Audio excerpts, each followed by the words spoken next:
And I'll do it. Hey, welcome, ladies and gentlemen, to BTL Season 14, Week 2, Day 2, match between Cat Cowboys and Galactic Outlaws. It's me, Etoe. I hope most of y'all recognize my voice by now. And joined here on the desk by Aulz, who I would hope you would also recognize by now. We've been around here Hey, for a bit now. you got to give the folks some credit. I have not been heard yet this season, but this That's is fair. That's fair. certainly an interesting afternoon to be starting out. We've got a whole bunch of roster switches this evening, Ito, especially on the Galactic Outlaws side. Of course, it is Mother's Day. Everyone is getting ganked IRL. So Right. we've got some changes for a good time. The emergency sub is in the top lane. Galactic Outlaws will be losing a ban for them. I Fear Nobody remains in the jungle, but Balmer is moving up to the mid lane, while substitute trainer Red X will be filling in as the ADC. Gonna be a whole lot of shifting around. I'm curious if this will make the Outlaws look better, or if they'll struggle to find the same cohesion. Yeah, it's always interesting whenever you're kind of throwing in a new player in emergency sub to really see how they work out with you. Is it someone that was already friends with the group? Have you already played with them before? Are they just getting wedged in and you have no idea what's going to happen? So, be interested to see. If do you recall where these two teams landed on your power rankings or what you predicted? I know that my predictions are based off of yours because literally I just went through the sheet and I explained this to everyone. I literally just picked the opposite of what Alls chose. So, if it doesn't go well for Oz, it goes well for me. That's all I'm saying. Well, you already got 1 point last night as Yep. Fantastic Four and I could not pull out the win. They tried their hardest, but that was brutal. I have the Cat Cowboys at number 2. I feel that they are the second strongest team in the league, behind only DPS, who has seemed fairly unstoppable. The Galactic Outlaws are currently sitting at number 6, but as I have been very, very hurried to say at every point this season, there's a whole lot of parity between 3 and 8. I think any of these teams could beat any of the others on a given day. So this could be very close. That being said, I do have the Cat Cowboys picked as my favorite to win this evening. Okay. Well then, looks like I have Galactic Outlaws, which is unfortunate for me because they don't have Lyra. They don't have Bomber. They don't have their typical lineup. So really have to see what happens. I will say, if I remember correctly, I remember being disappointed by the Master Jungler I Fear Nobody last week for Galactic Outlaws. I think it's interesting to that you are kind of looking past the rank and determining that Cat Cowboys is a stronger team than Galactic Outlaws because in terms of like rank, pure rank, Galactic Outlaws is the higher ranked team in terms of like their actual pointage. But Cat Cowboys seems to be a much more cohesive team. They seem to work really well together. I think they are a collegiate team, so maybe they have a lot of experience working together as well. So does Yeah, it, well, it is remember, interesting to see. we were burned a little bit in season 13, or at least I was burned a little bit as the person making the power rankings by the Iron Chef, who, despite having a That's Master Tier fair. player, really, really struggled, primarily, admittedly, with roster issues. They couldn't keep the same 5 members due to real life issues, so they were forced to rotate players all throughout the season, meaning that despite having a master player, they really weren't a cohesive unit at any point. So I'm a little bit more hesitant and taking a look at the team as a whole this year. And so far, I feel like it's been a decent way of looking at it outside of last night's match. It's been pretty consistently on target. That being said, it does look like we are going to be headed into draft here, so we will be getting started for this match. And let's see how the draft goes. So again, noted, Galactic Outlaws does not have their first ban. You notice that there are only 2 helmets in the bottom right there. That's because GO does not have their first ban because they are using an emergency sub. And that's just the way that the rules work around here. Trust me, there's so many years of history as to why that's a rule. Yeah, I so we think a already lot of get leagues have to a similar rule too. Yeah, we're getting some very rapid bans here. The Kazakhs being taken away from I Fear Nobody, and the Mundo from For a Good Time, the emergency sub. Wonder how much that E-sub, the not having the chance to really dig into this match history, is going to affect the bans here. If Cat Cowboys are kind of just guessing, or whether we're going to get some solid bans targeting For a Good Time here. Oh, that ban came out fast. They were very aware of what 2 bans they will be having on the Galactic Outlaws, it seems. Now we're going to see what will happen with Blue Side round 1 pick. I'm also realizing that I completely forgot to do the announcement. So we got like Balmer. And for a good time, sheesh. What's up, Stubby? What do you know about Bomber and for a good time? You guys also compete in SDC, right? Maybe you guys know something about each other from SDC. I know we have a lot of overlap between here and SDC. Very good friend. All right. Well, it's going to start out with a very strong pick from the Cat Cowboys. The Jinx has been so solid in competitive play recently. Win or lose, Jinx always seems to come out on top. So picking that up round 1 is solid. For Trainer Red, picking up the Samira, it's a solid pick. It's not one that we've seen in the meta for a hot minute. So I'm curious whether this is more of a comfort pick for Trainer Red, knowing that they're not a big part of this team, that they haven't really settled in this ADC role, whether this is just kind of a, hey, let me play my game. Yeah, but the Nautilus too. I think Samira Nautilus has a lot of synergy potentially. I think Samira, if you really play her, she can pop off. She can kind of be like a feast or famine ADC. It feels like I haven't seen like a lot of Samira recently as well, but I think the champion can do something. I like the uniqueness about it. I like how well she synergizes with champions that go in, so you can try to do some 2v2 fights in the bot lane. Her ultimate is kind of unique. She can kind of pop off in team fights. Like she's kind of almost feels like an ADC assassin, like a type of thing. Like if you like just start popping off, that you just like go really off. So Yeah, I mean, I find that at the very least, I find that entertaining. So I would like to see what happens. Problem is, Samira is very susceptible to lockdown, and Taxing Colt picking up the Leona will bring plenty of that to the table. The Lilia being picked up for Disabled Rat as well. It's always a strong jungler being able to move very fast, and there's technically a chance that this could be a flex into the top lane. We haven't seen Lilia top as much, but it's still just this side of viable. I placed a little league these past few years. These are like still new champions to me, Lily and Samira. When I see them, like if it's a league, if it's a champion that I can remember them releasing during a BTL season when I was in charge, and I can remember the discussion of whether or not they should be allowed, that still makes them feel like a new champion to me. Like I remember specifically the discussion. Samira came out like the week before BTL finals. Like it was like BTL like season 8 or season 7 finals, something like that. And we had the discussion of whether or not she should be allowed in finals. And we did like a poll of the last 4 teams in semifinals, and we ended up with like a 3-1 allowing Samira in finals. And then but there was a master, like grandmaster ADC on one of the teams that was in finals, and little did we know that he's been practicing on PvE, and he came in game 1 and demolished with Samira. Like it was disgusting, absolutely disgusting, and she was banned for the rest of the best of 5, of course, because we realized, oh well, glad we got to see our one game with Samira, and now she will no longer be played. You have enjoyed your moment in the spotlight. The spotlight is now off. Exactly. So I think back to that moment. I guess really Samira may not be what she is right now, but I think back to that moment is just like what Samira could potentially do. Yeah, absolutely. One of those picks that can pop off.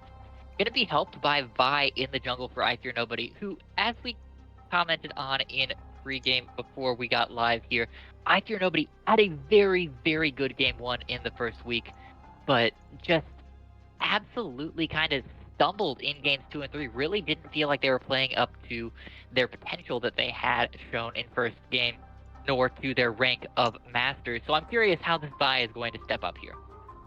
Exactly what I was saying. Yeah, I was kind of disappointed, but I was like, oh, here's our master jungle. We have 2 master junglers, I believe, in the BTL this season. It was nice to see. Like, okay, wait, did they match up last week too? Is that no? It was Roberto. I think it was against Roberto. I think it was that the matchup? Yeah, who was also like a D1, D2, D3 jungler. So it was also up there. So it was interesting to see how that matchup was going to go. I'm looking forward to see more of it. I like to see high elo players pop off. I like to see them bring the value of their 3-point cost out of 4 to the team, you know? Yeah, absolutely. I mean, if you're going to be spending that much on them in terms of player value, you want them to be participating and you want them to be powerful. We saw that from JS Method last season, where they were really taking control of the game for their team, but without the supporting cast, it just wasn't enough for that team to move all the way through. So we'll have to see if I Fear Nobody steps up. Balmer is going to be taking this Lux in the mid lane. This isn't something that we see a whole lot anymore in the mid lane because the Lux is so vulnerable to ganks, especially when there's something like the Yone on the other team. Once he hits level 6 with that Death Defied, there's going to be plenty of lockdown for Lilia to come in and really smack this Lux around. Oh, I just remembered the game specifically I was thinking about was that Zach game by I Fear Nobody last week. Was just really sad. That Zach game was a struggle. And before that, they also played Mordekaiser, and which was also a struggle game. They were 1-7 on Mordekaiser and 0-7 on Zach, I believe. So hoping to see a different outcome here today. Looks like we may be seeing some player rotation here from the Galactic Outlaws as Equinox moving up to the mid lane. And Yep. that is something to take into account as well. We have seen a lot of Nautilus solo lane. What are the odds that for the Galactic Outlaws, this could be a Nautilus mid? A Nautilus mid for Galactic Outlaws. That's totally possible. You're not wrong. Nautilus mid versus Yone. Oh, you know what? Huh. Okay, that's interesting. Unless we blue have team seen dropped the it- beggar, so it's gonna be hard. Oh, never mind. That's just banned. Yeah.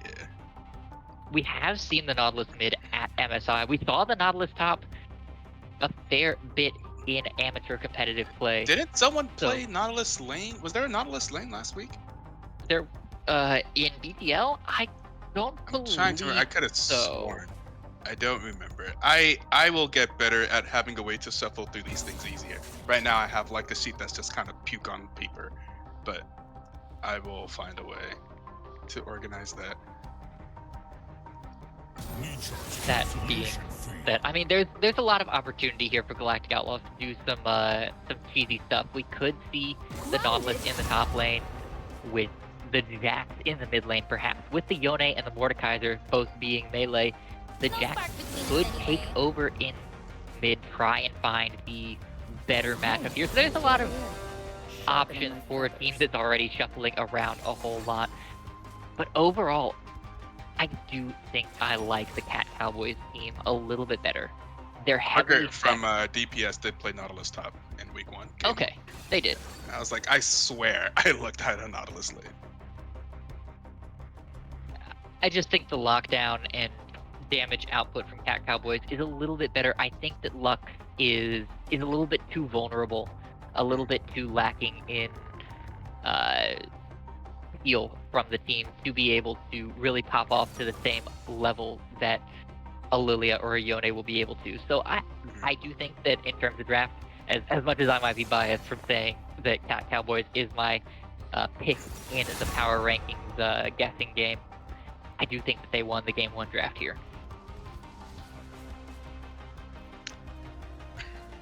I tend to. What do you think, Etoe? I'm looking at it. I'm like, I tend to agree. Like, honestly, I try not to analyze too deeply. We're not at professional level, like the nuances. Honestly, for me, what I look at is ease of execution. I literally preach that every single time I'm on the cast, every single time.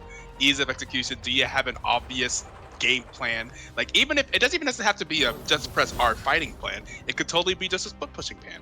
Like, I just want to see like cohesion and an obvious plan towards victory for your team. How you're going to approach team fights as well is like the easiest thing to look at. And I do think it does seem easier for Cat Cowboys right now. And the other side of that coin as well is if Galactic Outlaws finds a good engage, if they get the Samira ahead, if the Jax finds a big ton, right. Mordekaiser hits R. Again, I want to see more from Vi. I want to see more from I Fear Nobody. With the name like I Fear Nobody, I think they won game 1 too last week. So I was like, okay, I Fear Nobody. Okay, yeah, I Fear Nobody. Yeah, that was the Trundle game. We went 10-3-22 on Trundle. And I was like, yeah, okay, I Fear Nobody. Truly fears nobody out here. Like, they had a great all-around team game in that game 1 versus Knights of Ishtar, and then they just got smacked twice. Game 2 was a little bit closer. The game 3 was the perfect game by Knights of Ishtar.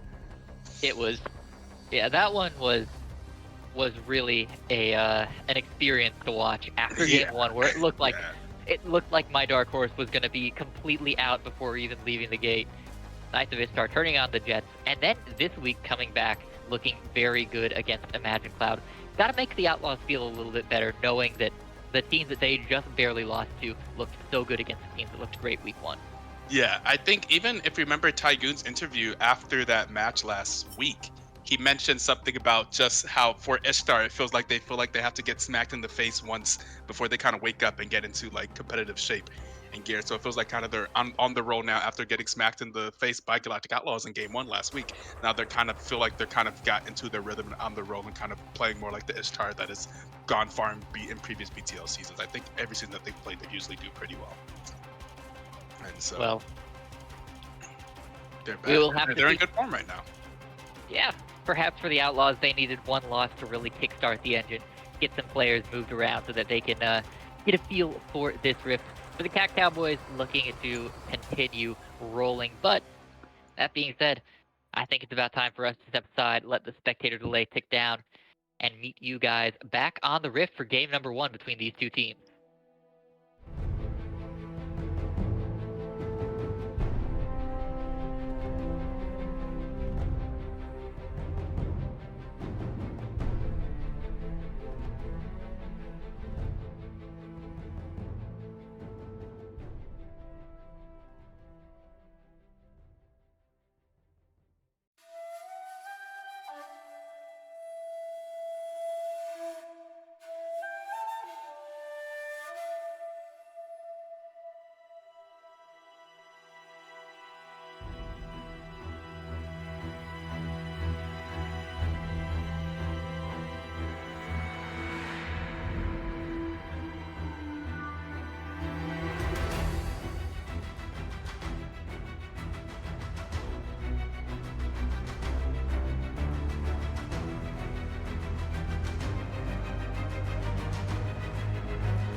Ladies and gentlemen, welcome back onto the Rift.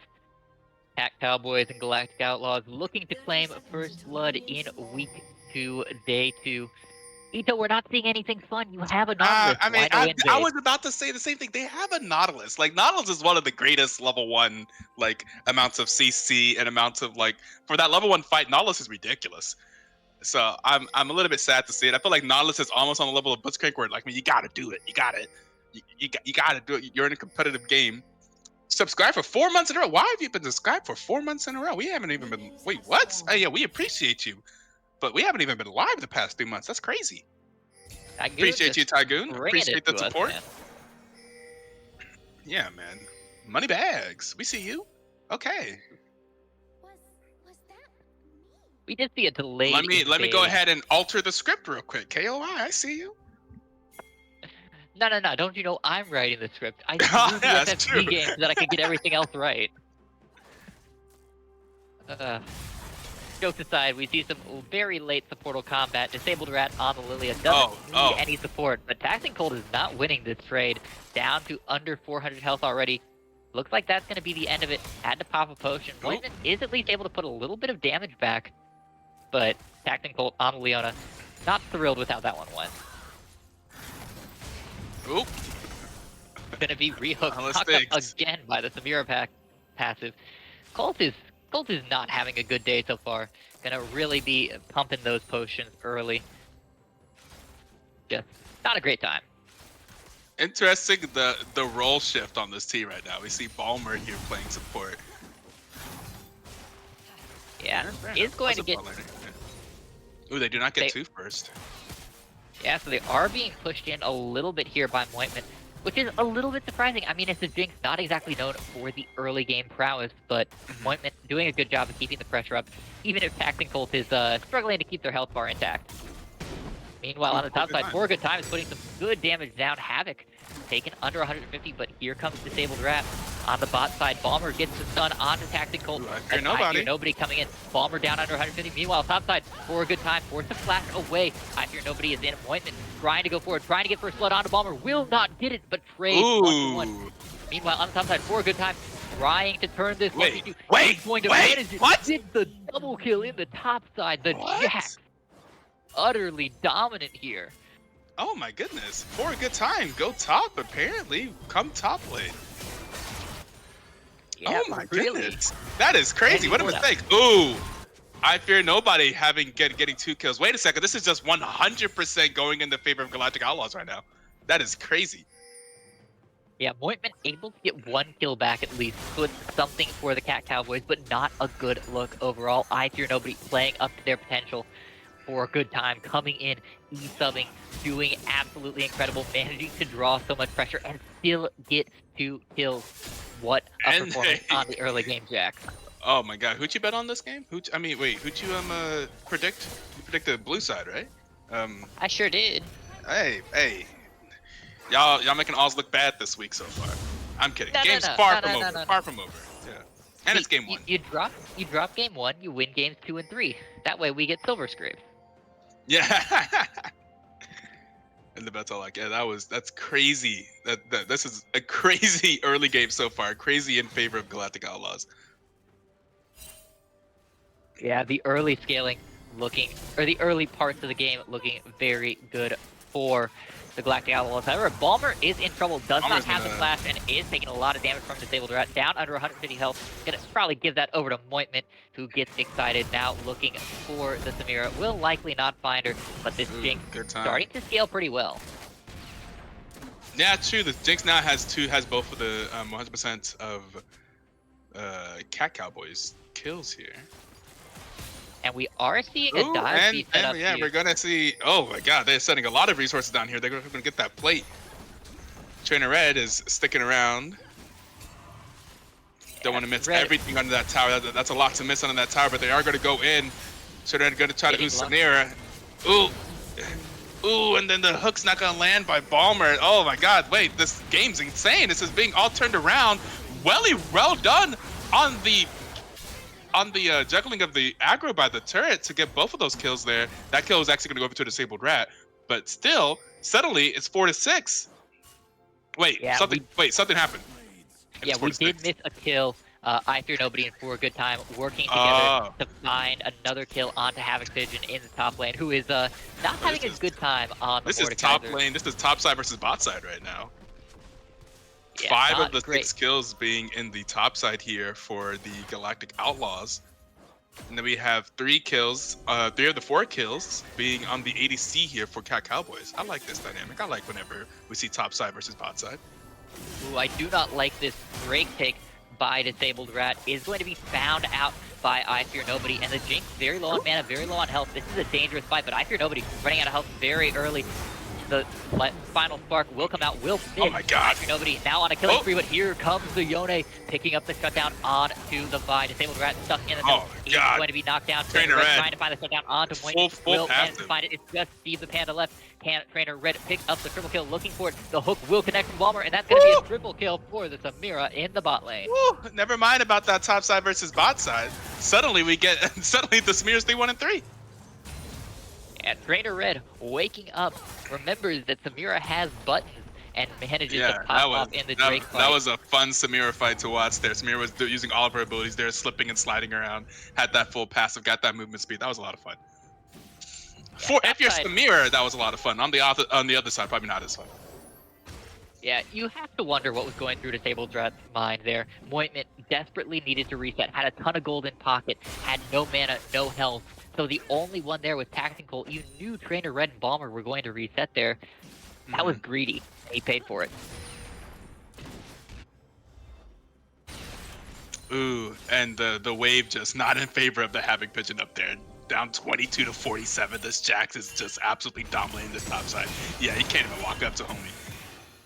Yeah, Havoc Pigeon is down 2 levels at the moment, trying to trade little by little. And just the freeze, it's just awful. It's just a bad time up there in the top lane. Meanwhile, Balmer is caught. Balmer is likely going to go down, but the CC chain is incredible. Moitment goes down without managing to pick up the gauntlet, and the final spark takes out Tactical at the 2-for-0.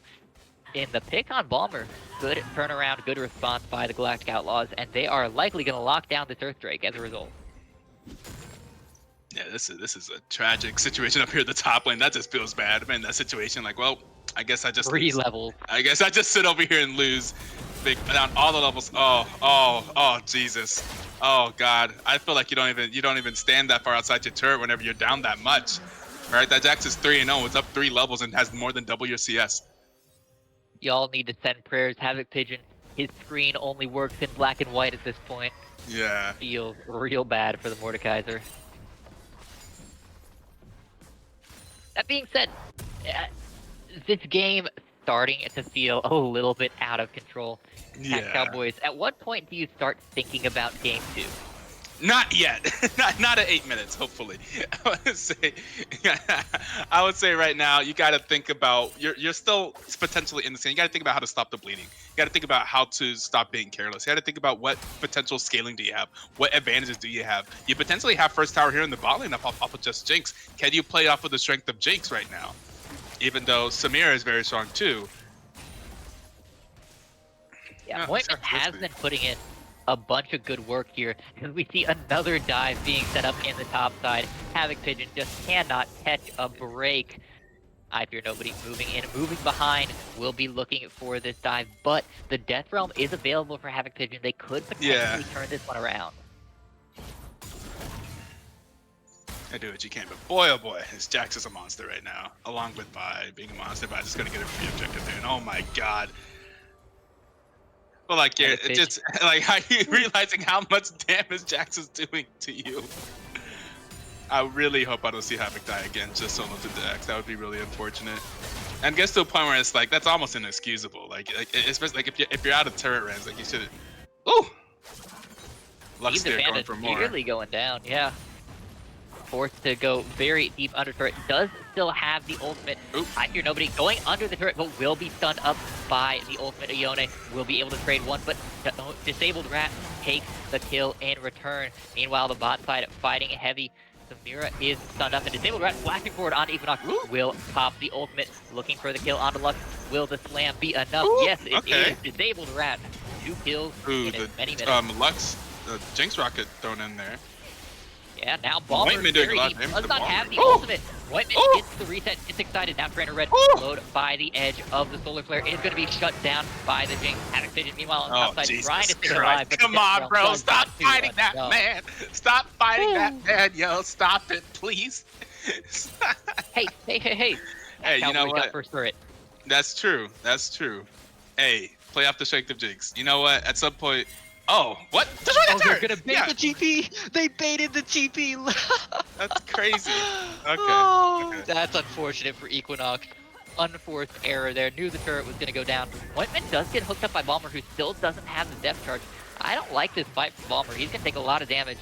Oh, they have, but there aren't a lot of Final people spark here. Oh, they're low. Will Steve the does Panda get come there in out. time? Can they Steve bait Panda this fight doesn't towards Steve the even Panda? need this. Nah, they just back out. Okay, They okay. take I was the like, win. are they where? They're there? Okay, cool. Nice trade for the Cat Cowboys, though. I mean, Do you send not bot top if you're Cat Cowboys? Do you send Jinx Leona top? Or do you just No, let that you go continue ahead. top and just continue, maybe rotate mid? Like, where do you send your bot lane now? The strength that you have. How do you use this? This I think is an important decision to see what they do with this resource, or like with this. Yeah, I advantage like the that they choice have. here. They're not sending it mid anymore. They're sending it back to the bot lane. Back to the bot don't lane. like that. I'm not a huge fan of that. Yeah, no, you send it mid here. You try and break open that mid turret. You try and get the vision Mid turret line is moved huge, up so yeah. you can start controlling See, what is those what is vision. this? Havoc What am I vision. watching? What is Pulling happening? the Singe gameplay, trying to what farm is- between the enemy What is turrets. what's He's happening? not gonna Oh, yo, live. he's in a bad spot, yo. He's in. Yo, someone check him out. How's he doing? How's his mental? Are you okay, homie? Like, oh no. Oh Jesus. Oh Havoc.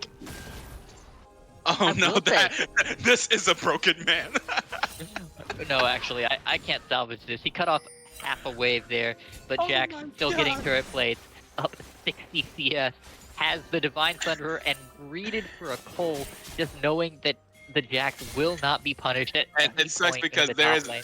at this point it's gone too far. There's nothing. I don't think Disabled Rat goes up there without dying to Jax. I don't think that they can like Ooh, it has Sabira's to be back more in than Panther. that. Trainer Red's Ooh. trouble. Trainer Red takes did the a rocket. that was a wild back. You're Maybe not they allowed to just do weren't that. aware that they don't have that they had vision there. I guess, but Equinox, the I think turret was nobody just over rotated there. over, and he but- wrote and it was so close to the wall. Like, why would you back this on the other side of the lane? Like, I don't. Okay. Yeah, looking to fight over the Ocean Drake. The Jax is coming in. Attacking Bolt flashes over the wall. Is going to find Actually Nobody, who is going to dodge the Solar Flare. Looking to go back in. Here comes for a good time on the backside. The counter strike is out. The Drowsy, however, is used for a good time. Down under half, down under 300. Is he going to go down? Jax continues to stay alive, is dominating, will finally go down, but it's already 2 for 1. I Fear Nobody continuing to deal damage in the backside, trying to find Steve the Panda here. Will finally go down. Balmer put into the death room as Havoc Vision finally picks up a first kill. Balmer is going to be the next fall. Double kill for the Mordekaiser, but Disabled Rat is too I mean, low. he's gonna Disabled go Rat down, cannot but- contribute to this fight. Havoc Vision is going to go down more than likely here, trying to blast cone out, trying to stay alive as long as possible, but that is a 3. Hey, waste their time. Three. Hey, waste their time. Straight 2023. 4 for Hell yeah. 3. A 4 for 3 in favor of Galactic Outlaws, but nobody took the Drake.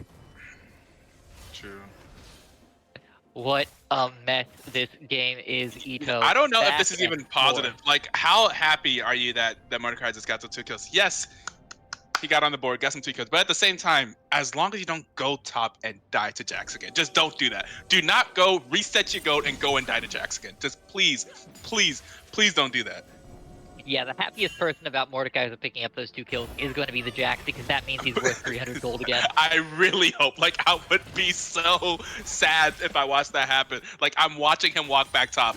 Please do not just walk and get dived. Please, dear Lord Jesus. Oh, he's thinking I about don't it. want to That see Jax that. is I very don't strong. want to The see it Disabled Rat happen. is Ooh. in trouble as well. Force the blast cone away, and this gives Drake priority entirely over to the Galactic Outlaws. This will be a 4v4. For a good time, can knock it down. Does not have the TP. For a good time, can Cat Cowboys force something? Or are they just going to give up Drake number 2? Cat Cowboys force something? Or are they just going to give up? Whiteman in trouble. Forced to sidestep. Barely staying alive. Super Mega Death Rocket not going to steal. Drake number 2 is the Galactic Outlaws.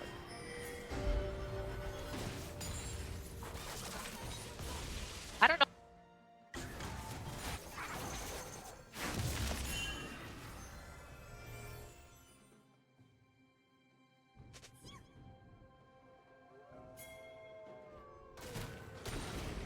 Are we back? I think we're back.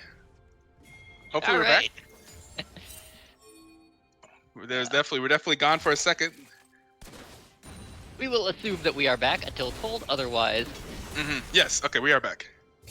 You back? Okay, cool. Cool.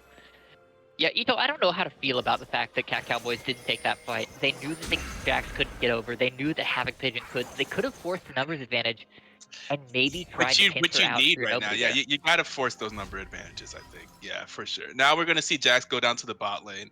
This could be almost a blessing in disguise for Mordekaiser. Unless Mordekaiser is about to back and match, then I'd be just like sad. Please, no. No, send the Yone. That is the correct choice. Yes. Somebody who can actually Anyone pretend to match. anyone but the Mordekaiser. Get the Mordekaiser back in the game. Please help him with his mental. Give him send him to therapy, tell him it'll be alright. Poor man needs some antidepressants at this point. Right. And hope Yone does it, and hope Yone does a better job staying safe on the tower. And so, oh Jesus Christ Almighty! Oh God! I'm so scared. Not. Oh Jesus! Oh my God! Why are you letting him hit you? Look at that! Oh, it's gross. I fear nobody is in a little bit of trouble. Gonna take about half their health. Put into the death drop. Good sidestep on that. Well, she was in the death realm, wouldn't have mattered. Yeah. I fear nobody is winning the fight on Havoc Pigeon in the death realm as Lilia shut down, but Havoc Pigeon managing to pick up one. It is a 1-for-1 so far. Death charge going out onto Moitman, who runs very far away. Taxing Colt now the only target. He's gonna take a lot of damage as the Inferno trigger comes out. Trainer Red doing a ton of damage, but Balmer is the one to pick up that kill. The hook lands onto Moitman, the root, and that's going to be a 3-for-1. Meanwhile, on the other side, Yone cannot stop Jax from taking the tower, it turns out. at this point, yes, it's only 17 minutes into the game, but how about that game 2, Etoe? How you feeling? I feel like maybe you banned Jax. Or the thing is, I wish I could go back and replay what happened in that first 2v1 in that first gank. Like, if they didn't mess up that first gank so bad, would it have gone this poorly? That's just, I mean, that's like the question. Well, I don't know, because For a Good Time has really just run all over Havoc Pigeon here, and the extra pressure from I Fear Nobody has really cemented it. Even if they get the early kill, I Fear Nobody could have easily stabilized the lane, is my concern. So, For a Good Time has to be controlled if the Cowboys want to win Game 2 in the series, perhaps. And of course, this isn't even commenting on the fact that Equinox has casually pulled out a 6-1-6 on the Lux. Has been very efficient in these fights, hasn't been very well engaged on, as you would expect a team with a Yone to be able to do. Really get onto that squishy mage, really be able to control them. For a Good Time doesn't know that this is a 2v1, however, doing a ton of damage to Steve Panda, already down under half health. Meanwhile, on the other side, I Fear Nobody winning the fight hard against Havoc Pigeon. Final Spark is going to pick that one off. And we see on the minimap in the bot side, Disabled Raz and Steve Panda were forced to run away in the numerical advantage fight. Jax thought go down for 7 years because they missed their stuff too much in that first, just the execution of that first one, that first gank. Oh, teleport coming in. Is that Jax? Oh, run! For dear Lord God! It's Jax! Run! Disabled Rat has been disabled from the game. Taxing Colt about to be taxed into the ground. Will not see adulthood, remaining a Colt for the rest of their life. Going down to Trainer Red. 2-for-0. The TP, very valuable, even if Jax didn't get a single piece of gold from it. With the Rift Herald in their back pocket. Oh. Yeah, right. Did he get the first kill? Yeah, Jax got the first kill. You're right. But with Rift Herald in pocket, you almost think that Galactic Outlaws could look to win this game. Look at this call that Jax just completed. Wait, when did Jax buy a call? At 65 CS, Jax is like, I'm gonna buy a call. Yeah, he bought that after the third solo kill on Havoc. Yeah. It's like, well, I'm just freely farming. Might as well. Exactly, and paid off. Oh, Jesus. Finally gets gold. Panda. No. You used your thing. You used your dash. Oh, rest in peace, homie. Oh, has ultimate. Forced to use the Fate Seal to stay alive, but that's miserable. For a Good Time, it's just too strong. That's not how that ability works. Unfortunate. Rift Herald is dropped on the bot side. Steve in trouble, going to be dragged back to their soul. Can they do this? Can they do this? Yes, they should be able to do this. Okay, that's how they kill Jax. They just bring literally everybody and give up the dragon. Yeah, now on sole point here, 25 minutes will be the target for that. I Fear Nobody is see. spotted out, will be stunned up, will not be pulled back. They need Jinx to stay alive so hard in these fights. Oh, the little dash there will be enough to avoid. Oh, I Fear Nobody is going to go down. Oh, Jinx flashes in and immediately regrets it. Oh, unfortunate. Disabled Rat all alone is going to fall. That is a 5 for 2. A Baron look with just ADC and support? I don't know about that, you guys, but that is still a very well-won team fight. Bomber's going to walk this wave in, think better of it, but the Galactic Outlaws have complete control over this map at this point.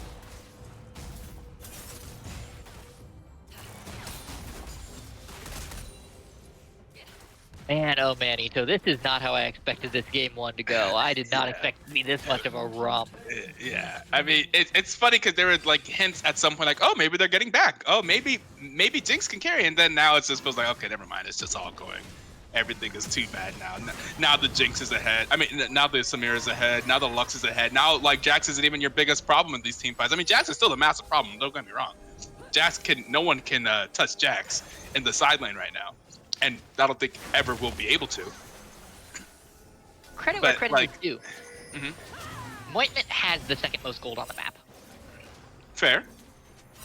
Like, Moitment is still relevant. The problem is Havoc Pigeon is 5,000 gold down. Disabled Rat is 2,000 gold down. Steve the Panda, 2,000 gold down. Yeah. Moitment only has a 600 gold lead and is dead to I Fear Nobody in the mid lane. Like, it's so hard for the Jinx to put the team on their back right now. You have to sack, and with this Baron Dean taken by Galactic Outlaws, the noose is tightening, Etoe. Yeah.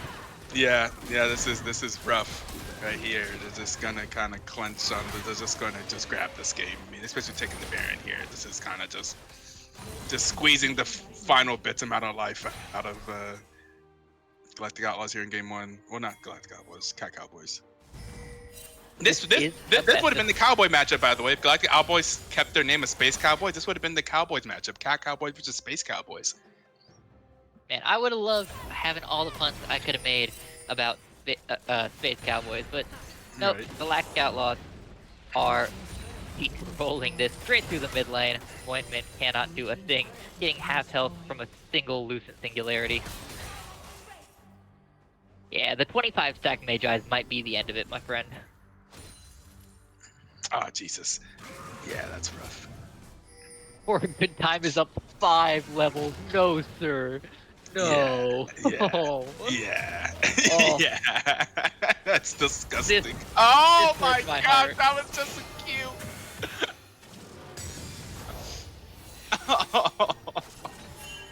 Oh man, this is hard to watch, Etoe. 2 lanes being also in here Flame Horizon 206 to 91. It's a top lane is a PvE match, as Disabled Rat rooted up for half their health. Really can't walk out beyond that garden wall there. The turret slowly being chipped down. Moitment trying to put damage back on Palmer, but gonna just respond with a depth charge. Palmer does not care. That was an ADC. Oh, Jesus. Etoe. That is no longer an ADC. However, they don't have their ADC. Okay, they only have their ultimate from their ADC. Yeah, Tactical is going to fall. However, they do pick up the Jack. It is a 4v3. Disabled Rat, Steve the Panda, and Moitment looking to hold against all odds. They don't have Havoc, they don't have Taxing, but they do have Moitment. The Swirl Seed is going to go out. The ult from the Lilia is going to not connect, and the Lilia is already gone. Bomber flashing forward is going to get the root onto Moitment. However, the Nautilus is dead. It is Moitment and Steve against the world. 5 seconds until Havoc and Colt are back, and it looks like they will survive for just a few minutes more. But I'm no longer seeing the vision. 20 seconds till Infernal Soul. What was that, Etoe? Oh no, someone in chat said that Jordan said, I'm no longer seeing the vision, guys. Do you mean like there's something wrong with the stream, or like they're no longer putting down vision wards? I'm No, just no, no, waiting. no, no. Earlier, Jordan said that Oh, she was the still seeing the vision for Cat oh, Cowboys to oh, win this. oh, oh! I don't see the. Oh, okay, I see the vision. Oh, okay, never mind, never mind, never mind, never mind, never mind. I see, I see, I see. And in that case, I concur. However, Taxing is still desperately trying to put down Vision. Is not succeeding as I Fear Nobody exists. Just the mere presence Yeah. of I Fear Nobody is enough to cause wards to die in fear as Equinox in full control of this pit. Cat Cowboy is trying desperately to do anything to stop this Infernal Soul from being taken, but Taxing Bolt is dead. Or very close thereof. I Fear Nobody in deep. Havoc Vision trying to cause chaos from the backside, but Moitman is locked up. Moitman is down. Steve is next to go, disabled Rad, and Havoc Vision the only ones left. Havoc Vision is winning the fight, but it's against Walmart, so it Well, does not yeah. matter. I mean, yeah, Goodbye, Havoc kind of. Vision. Yeah, It was nice yeah, knowing you. yeah. And, We don't see for a the good time vision. in We this no game. longer see the vision. The vision is gone. Oh boy. Ladies and gentlemen, game one is the Galactic Outlaws firmly in hand. Just gonna get one more kill for good measure. No, for a good time cannot seal the deal, but the Nexus will fall. Galactic Outlaws take game one.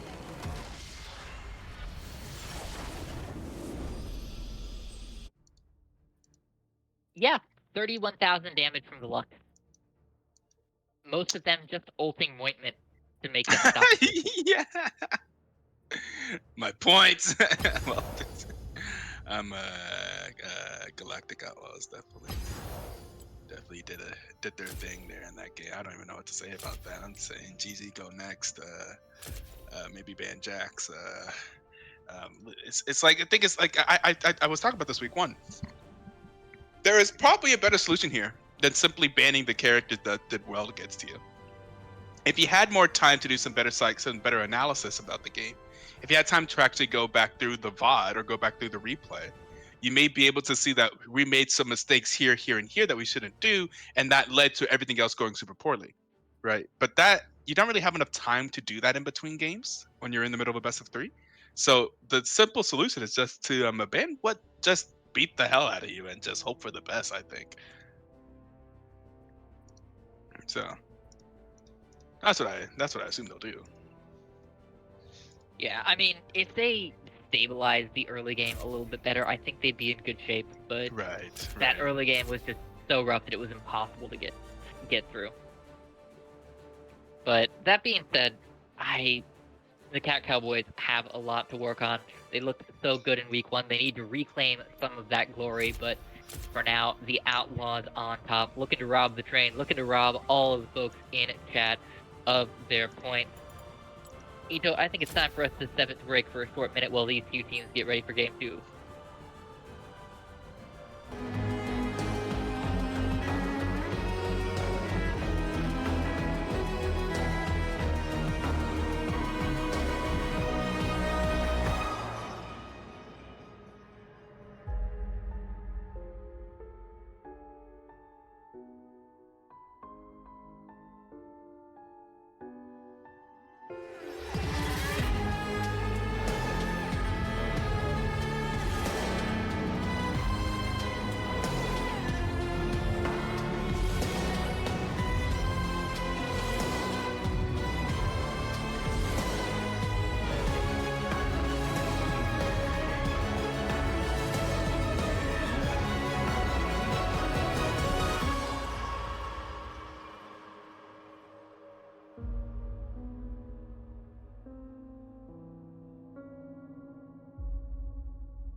And we are back, and the first ban is going to be by the red side. Galactic Outlaws again loses their first round ban, so we're going to see the Lux get banned out real fast. And honestly, like I said, all right, you know what? Show us something else. You showed us your hand, you beat us with it. Let's just make them show you something else. Just make somebody else beat you. This is also like a common thing, like in basketball. Actually, I didn't even check the score of that game. Is that game over? Did the Boston Celtics just demolish the 76ers? I didn't say, but. Yeah. Yeah. So we're gonna see the Lux man right there. Oh, it is 3 minutes left in the fourth quarter, and they are up by 30. Well, rest in peace, Philadelphia. Yeah, Philadelphia has very little chance coming back on that one. Yeah, yeah. Like, well, you know, it's over. This Jordan. They tried. Yeah, damn. I wanted to see, you know, that's your MVP, Joel Embiid. I wanted to see him do better, but oh well. Galactic Outlaw is going to go ahead with the Jinx. Take that away from Ointment. Yeah, as I mentioned in game one, Jinx is a very, very powerful meta pick. So Yeah.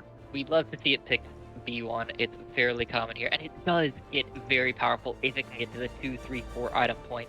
So I'm not surprised to see the Outlaws taking it away here. What the Cowboys choose to respond with is going to determine how this lane goes, though. There are a lot of options available to them, but the Jhin is not one I would have expected. Jhin Leona. Jhin Leona. Interesting. Yeah, I have to know what they expect. I feel like, I mean, Jin's probably fine, but I personally don't love playing Jhin. Personally, I feel like he just has a lot of weaknesses as well. He has his strengths and stuff, but I feel like there's so many weaknesses. Like, he is so susceptible in like organized play. You really gotta try. I mean, if you can end up with fights where he can stay far away and stuff and get some value, I suppose. But Emilio into the Leona is interesting. He's pretty good. Yep.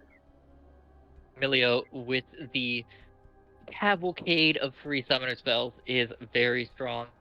I did have the misfortune, which I believe was in BTL, wasn't it, of the Kog'Maw Emilio game? I'm not sure. I don't remember especially. I believe that was last night. That was the first night FFZ game, but the Mundo coming out. This was banned in game one, banned away from For a Good Time. So there's probably something special in store for us in the top lane. Mm-hmm. Now, I am a big Mundo fan. Oh boy, we'll see. Oh Jesus, will he do something even more disgusting with Mundo than with Jax? Jhin Leona have a hard time against it. That's fair. Yeah. So here's one of the things that I was thinking about. Here's the weakness of Jhin. I think Jhin is like just horrible against tanks. Like it just feels so bad to play Jhin and try to auto attack like into a tank. You're attacking so slow and doing nothing to him. So yeah, Jhin into Mundo just has to feel bad. It's like, damn, I bet you could take that back whenever you see the Mundo get selected. I really like Jhin right now, TBS. Yeah, it's just like, it's such a specific use case. It feels like so hard to make that work. It doesn't really, it kind of scales and it gets like squishies. I don't know. It just feels so tough to play and make work.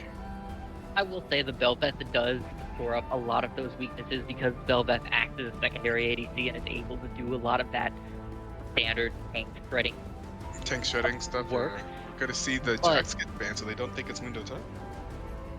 I'm not sure about that Jax ban. I think they in fact banned 2 top laners in the second phase here. This is surprising to me. Yeah, I think that's a bit of a That's certainly surprising, right? Like, why not ban, like, you're pretty confident that they haven't selected mid yet. Why not ban mid laners? Right? Right? Am I crazy? Right? No, I'm with you. And the Echo pickup for Havoc Pigeon.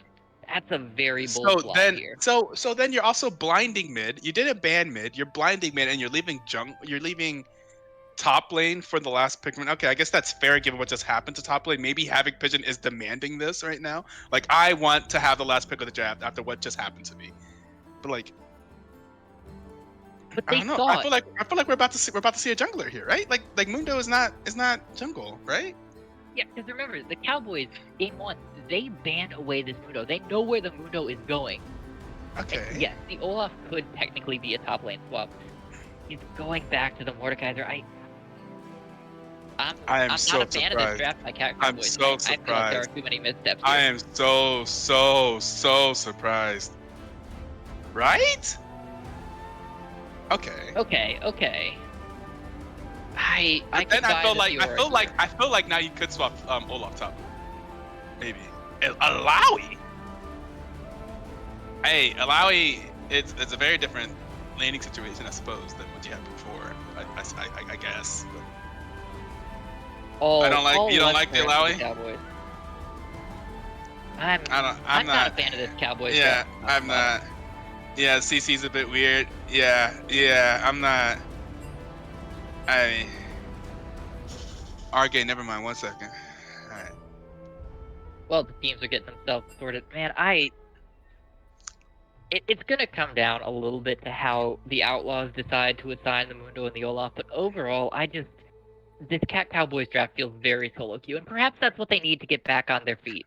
Perhaps they just need to play some solo queue and just kind of every man for themselves. But Nah, man. Forget I that. That don't is love not it. at all. I say you play the opposite of Silica. You play the most simplest press art composition possible, or you play like a death ball composition. Like there's so many other. You can play a simple scaling type of thing. Like this is just hard. Like I don't know. This does not seem to be the easiest. I don't think everyone playing solo queue ends up for a better match overall. I think you just play everyone press R like and make it easy.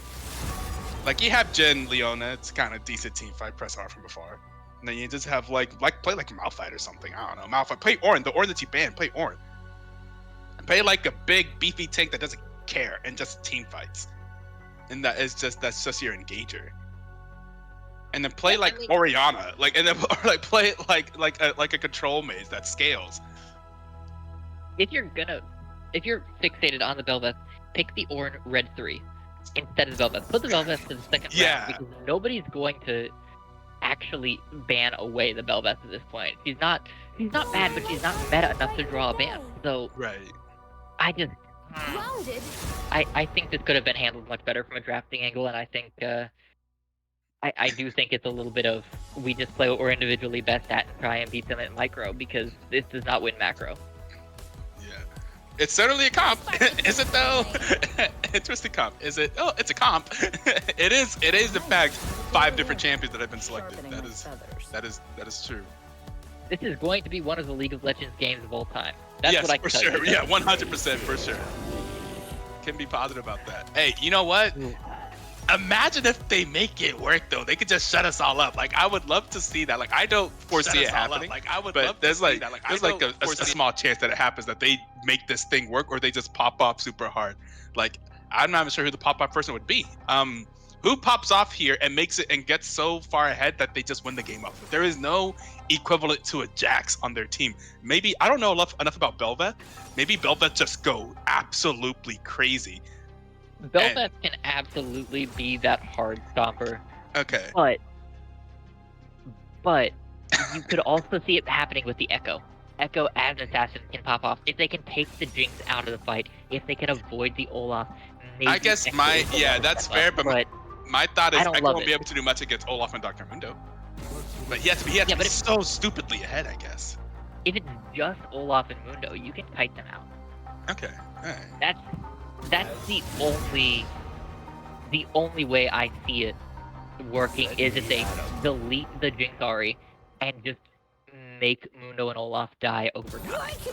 Because otherwise they don't have the damage cut through them until Belveth. It's super late. They don't have the lockdown for them. It's basically just Leona. So yeah. They have to back to front this. They have to find picks and someone else mentioned then it's not even a good comp for Allow. They don't engage, they don't commit for Allow it to like be super great here, which is totally true. Like I just don't know. Man, these are choices. I genuinely don't have. I feel like Jin has such a bad time here, by the way. I don't like Jin against Ari, I don't like Jin against Moon, I don't like Jin against Olaf. I feel like Jin has such a horrible time here. I feel like they just and that was bold. He was like, "Yeah, I'm gonna just grab Jin first pick." I mean, which is fine, I guess. But if you want a mobile lockdown here, why don't you go Varus? In what world do you not go Varus here? Varus would be so much cleaner. Yeah.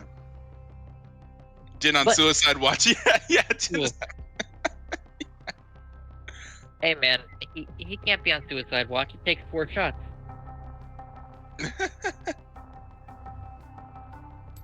Oh boy.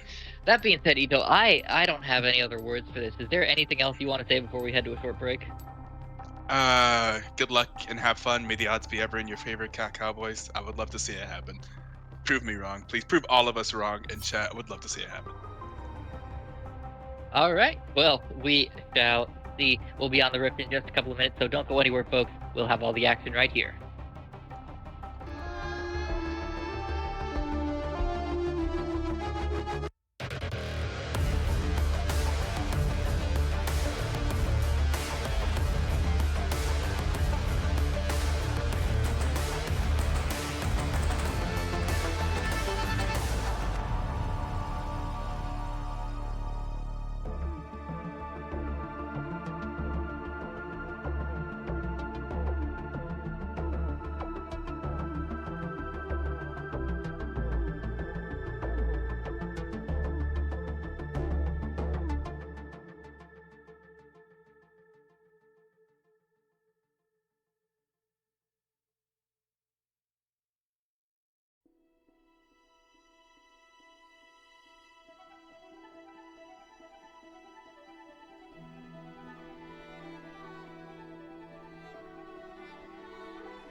We see a grouping.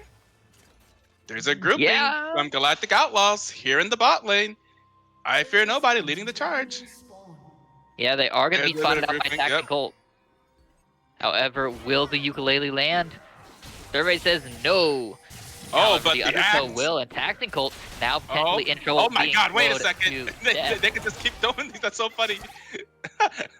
Whew. The combination of Olaf and Mundo just keep throwing stuff at you to slow you down. That's hilarious. Yeah, not going to succeed, but do get a Yeah. little bit harassed on Taxing Colt. Will get some Mhm. deep vision. Look at that ward on the Wolves, but Ooh. on the other side, Disabled Rat able to get one very deep in that opening of the mid lane. I'm I not gonna like lie. that I'm ward. praying for Havoc Pigeon this game. I am just like honestly praying and hoping for the best for Havoc Pigeon. Havoc Pigeon needs our energy so badly, man, Yes. after game one. Yes. I'm just hoping for the absolute best. Trying their best here in the top lane on the Alawi. Hopefully gonna be a little bit better off than the Mordekaiser game one. For a good time, offering the leash to I Fear Nobody on the top side. Belveth starting on the bot. We're not gonna see a whole lot out of the Belveth, I'm sure, early on. Not the best ganker in the world. However, the above and below is a very solid kind of CC, so could be useful in extended fights. Havoc Pigeon being traded on pretty heavily by For a Good Time. This should not be surprising. This is the Olaf MO. Havoc Pigeon being forced under the turret. One more Undertow would do it, but For a Good Time takes the turret shot, is actually very low themselves.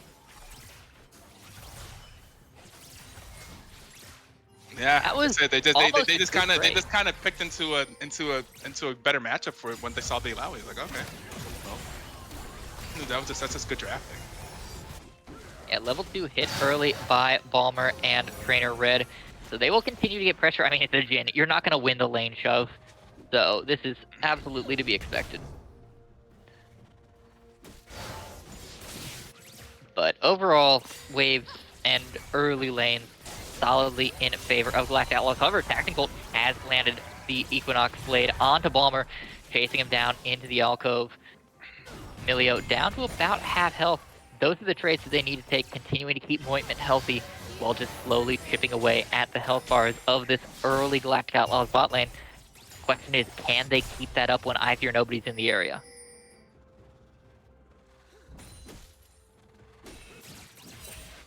That was a question for you, Etoe. Oh, I'm sorry. I was just intensely staring at the screen.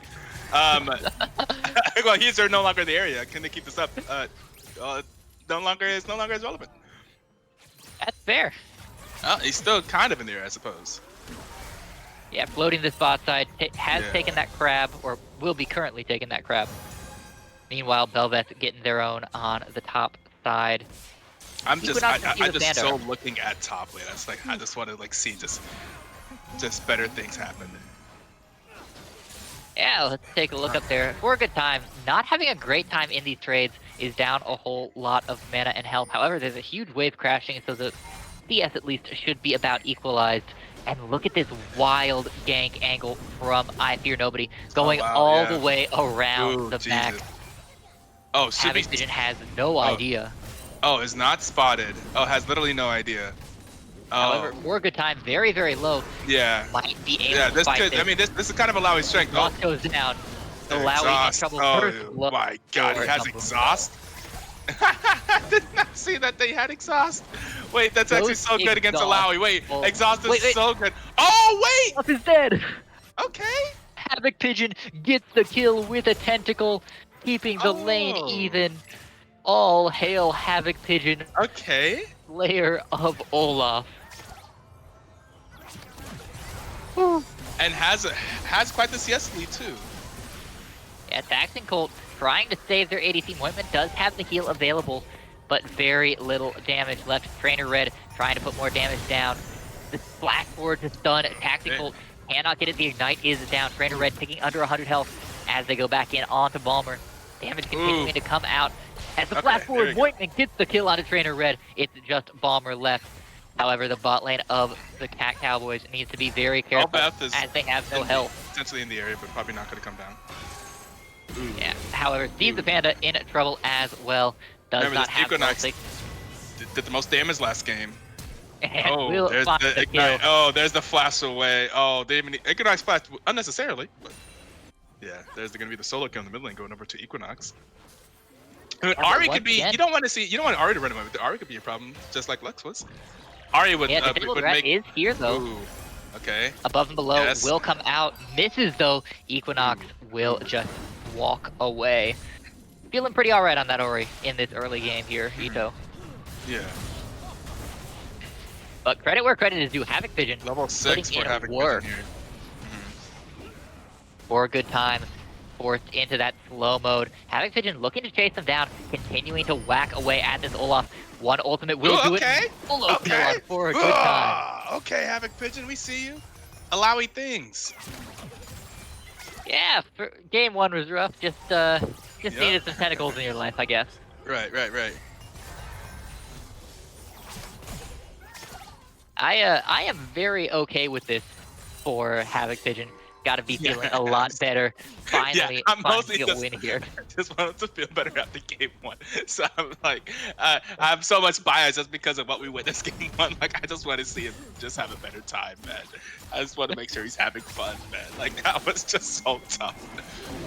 I Fear Nobody is spotted out, taking this Drake, is going to be able to get it. Whiteman potentially in trouble with Taxing Colt and Steve DePanda trying to collapse. Taxing Colt is going to probably be forced to flash away. No, goes in onto the Ari. Ari is knocked out. Ari is done up. Disabled Rat is going to pick up the 1. I Fear Nobody now in trouble, forced to flash away as Steve DePanda, trying to maintain this front line, will be pushed back by the Super Mega Fire Kick. But still, that is another kill in the pockets of this Cat Cowboys team. Getting Disabled Rat moving forward on this scaling. The Belveth, if they reach the late game, such a terror. Cat Cowboys seeming a whole lot better now. Yeah, they have a lead here. For the first time since the first few minutes of game 1 in this match, they actually have a lead here. Yep, every single lane doing well. Well, Steve Panda is struggling, but it's a melee and a range matchup. This shouldn't be entirely surprising. Echo requires a few levels under his belt before he becomes a real menace. Yeah, that's fair. So, Cat Cowboys gotta be pretty okay with their 1,500 gold lead, only sacking the early Fire Drake.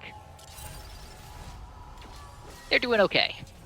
They are doing okay. This is a much better start than the last game. Solo kill therapy.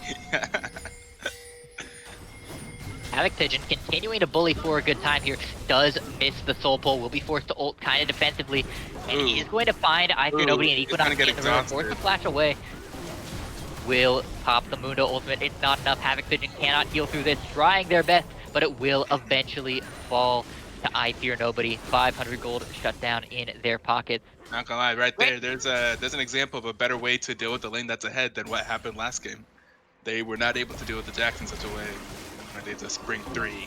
Ooh, So. I Fear Nobody. This is dangerous. Taxing Colt and Steve the Panda have sniffed this out. There is vision in the pit. The Belveth coming over the wall as well. I Fear Nobody is going to be found. Hello. The parallel convergence coming down. I Fear Nobody is stunned up. I Fear Nobody is gone. Standing still. Even if you're Mundo, yeah, we'll be standing still there. And that is an Unleashed Belveth as well. Has the Rift Herald buff. Is in Unleashed form. That's a great look for the Cat Cowboys as Havoc Pigeon wants to return the favor onto Good Time, continuing to pound out the damage here. Okay. Take a soul for the road. To be a plate down here. I like the roaming Leona. The roaming Leona actually got something there. Yeah, Moitman not winning this fight too well. The Flame Chopper is going to go down. Forced him to take an alternate route. Ooh, is coming down, but Trainer Red has put out a ton of damage. The early cleanse trying to get enough damage will not be enough. Moitman gets another, but here comes Equinox. There is no flash. That's going to be a free kill for Equinox to shut down. And now Taxing Colt in trouble trying to run away. Does not have the solar flare, so Taxing Colt will be next to fall. Just trying to buy enough time for the rest of the map to win. First turret going down in the top side as Taxing Colt finally dies about 30 seconds later. Okay, Alawi things. Yeah, Alawi thinks they have the Rift Herald, Alawi they have Kingdom. the Belveth minions. Just really popping off in this top side, looking to get that second charge off. Will succeed. Feels good to be a top laner for Havoc Pigeon right now. But again, still hasn't, not as crazy ahead as I think. I just want to just show how these two teams react to a top laner that's ahead as a as like a class, like a learning experience of what to do and what not to do, how to lose graciously. This Olaf is not like losing horrendously right now, right? Like this isn't nearly as bad as what happened last game, although the Lawi is quite ahead. Olaf is kind of fine. Olaf will still be scaling into this game. Yeah, Olaf doesn't scale perhaps hyper into the late game, but will be still relevant. Will still have the Ragnarok. Will be a problem for the backline of the Cowboys. Whereas Mordekaiser, Mordekaiser last game was like nothing. he was a Panda minion. Yeah. So props to the Galactic Outlaws for having better control over their losing lanes. Equinox looking to roam again, has really been putting a lot of pressure everywhere on the map. Steve the Panda has not been able to match on this Echo. Not a good look for him.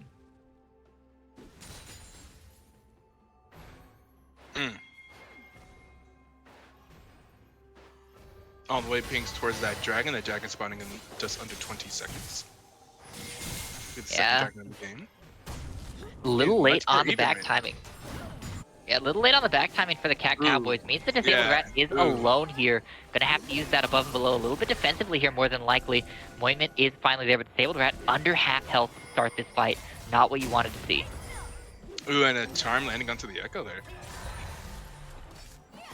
Yeah, Disabled Rat not liking their odds here, but I Fear Nobody pushing in very far. Equinox standing in the parallel convergence. Steve the Panda lands. This is going to be huge. Tactical with the Solar Flare on top. Balmer is already dead. Disabled Rat manages to pick up another. It's a double kill for Disabled Rat. The Ragnarok is coming through, but it does not matter. Triple kill for the Steve the Panda picks up a fourth. Here comes the carrot call from the Jhin. Equinox managing to fancy feet all of the shots, but it does not matter. It is the 4v5. The Cowboys take it 4-4-0. Hey, you know what I was saying about watch them just prove us all wrong and just go with some solo queue strategy? Hey, look at Havoc Pigeon playing solo queue Alawi, baby. Yeah, Alright, fair enough. Taking a page out of For a Good Times book, picking up the very late Cole here. Gonna be totally stacking that up. Hilarious. I love it, man. That's hilarious. Gotta have fun. Okay, you did it to me? Here we go. Ooh, Equinox trying to do the nice fancy charm flash there. Yeah, but does not land it. Meanwhile, Taxing Colt looking for a cheeky play onto Trainer Red. Will not find it. Could not quite loop around. But still, Cowboys looking very good. Already have a 7,000 gold lead, Etoe, at 13 minutes. What in the world?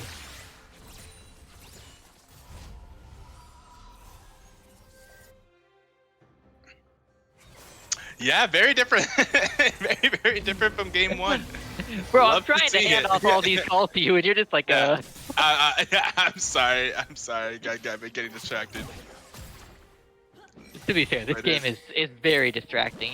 Every moment you look at it, you're like, wow, is that really happening? See some pushing in a bot. Okay. Yeah, Mointment has continued to apply this pressure, has the fully completed Gale Force, is pretty threatening on this Jhin at the moment. Alawi also freed to roam around, is going to find I Fear Nobody in transition here. Equinox does not have the mana to take this fight. You do not want the Alawi smoke right now, my friend. True. Alawi here with the fully completed item. Alawi here has the most gold on the map. Not by a lot, actually. Actually, I'm wrong. Bel'Veth has the most. By like, literally, like, 10. Like 15. Yeah, has the fully completed Kraken. That's a lot of damage on that Bel'Veth, even early. Being able to just spam through with that E. 70% damage reduction plus auto attacks out the wazoo. Feels really good for the Bel'Veth if they can get in the middle of team fights like they did around that Drake. Cowboys playing to their win conditions a whole lot better this game.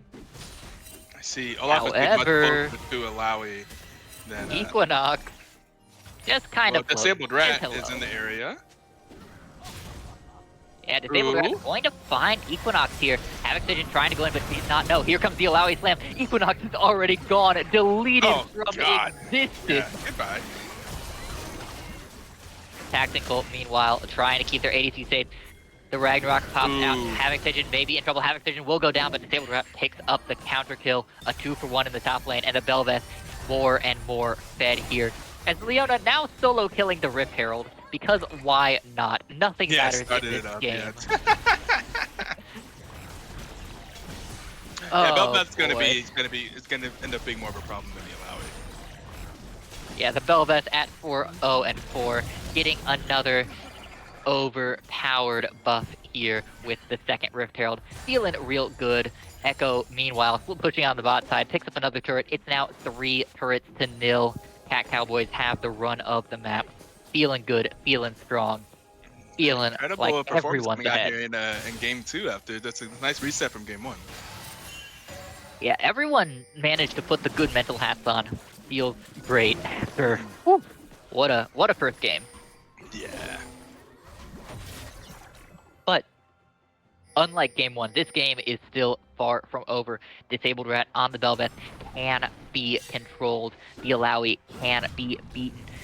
The Jin and the Echo are not at unbeatable points yet, so Yes. the Galactic Outlaws still have a shot here. 100%. 100%. Definitely not out of the game. This is not a mirror of the first game. It's very different, but it's not the first game that was just completely flipped. Like this is still very much so possible for Galactic Outlaws to win this one. And they have some great scaling between the Mundo becoming a massive tank and Right. 6-7 items. Steve is in a little bit of trouble here. Has Disabled Rat on the backside, though, so is willing to take this fight on to Equinox. Spirit Rush used defensively. Equinox trying to step aside. The Parallel Convergence will come down. But Steve the Panda chrono shifting defensively there just to get a little bit of health back. There are 3 members in the area for Galactic Outlaws. Disabled Rat has to be very careful here not to step up, and will sniff it out, will play safe, and will avoid the death.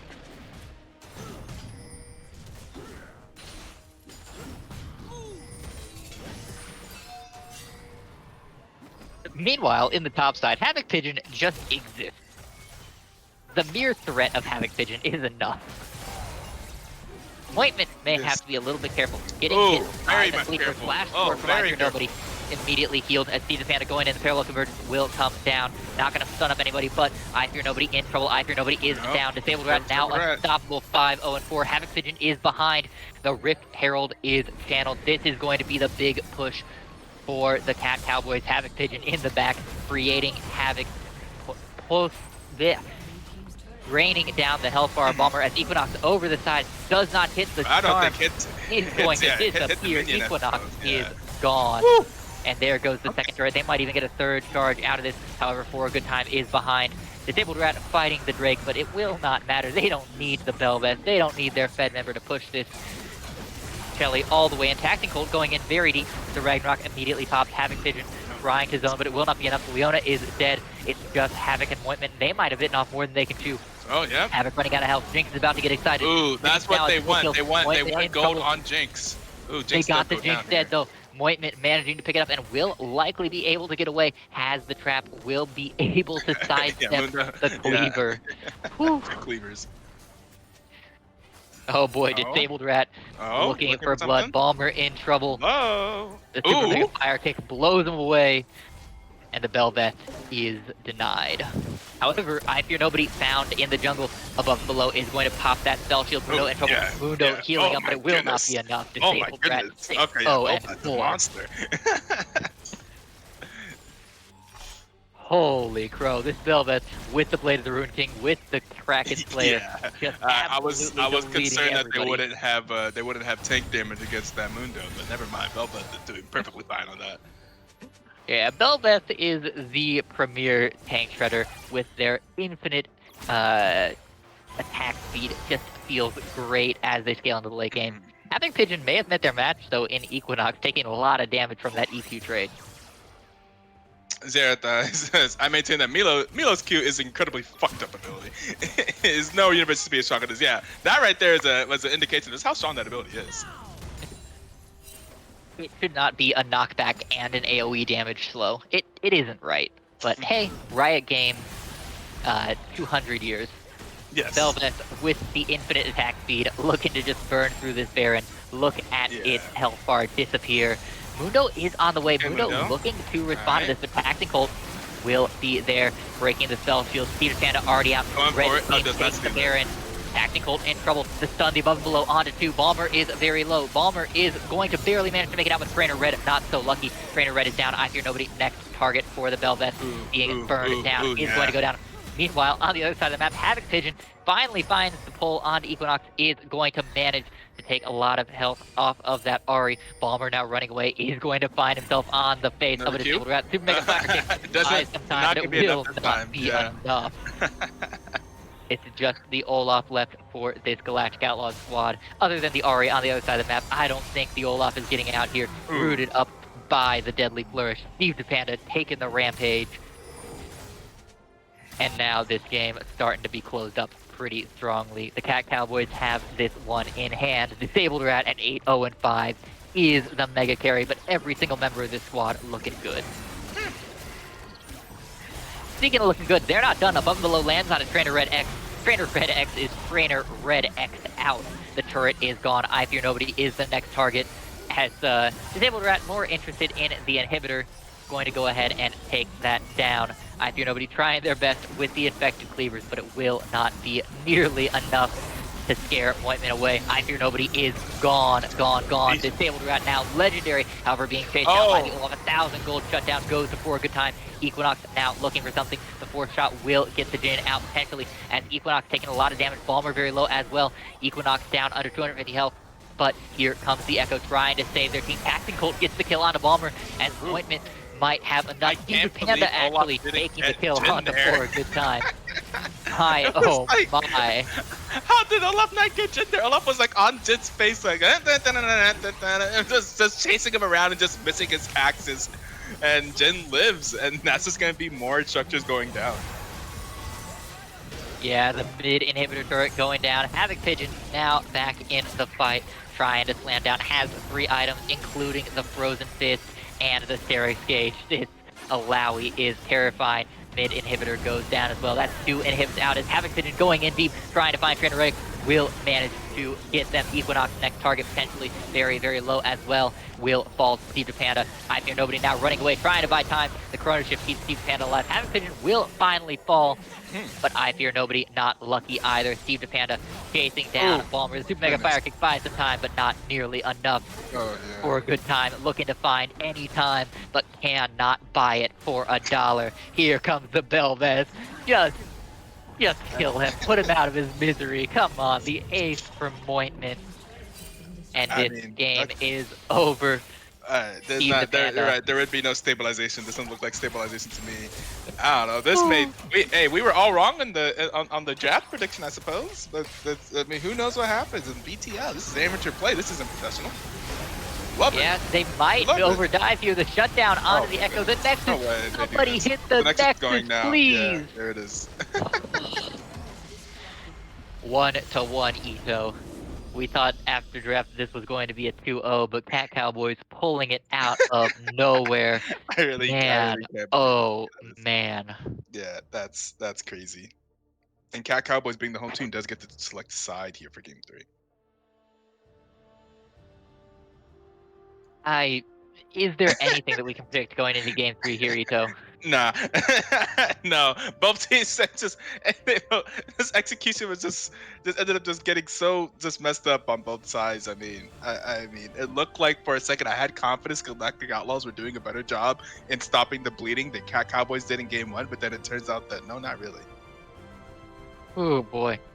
In my defense, I thought it was Olaf jungle, Mundo top. Yeah, that's fair, but I thought that they would switch. I think that when they first picked Mundo, it was originally Mundo jungle. I mean Mundo top. But then they saw the matchup and decided to probably do Olaf top, and I think that does a better job. Well, I think it would have been better. It would have been For better. a Good Time, then lost to level 1. Yeah. Ended up just that going being said, for them. But Belbeth there is nothing we can predict for game 3 here, Etoe. Yeah. Both games have been stomped in wildly different directions. I think it's time to step aside for a couple minutes, let these games get ready for game 3 so that we can see the end of this action, because it feels like there's going to be plenty of it. Yep. We'll be right back, folks.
And here we are, game 3 that I did not think would happen after the draft last game. Now I really don't know what to say.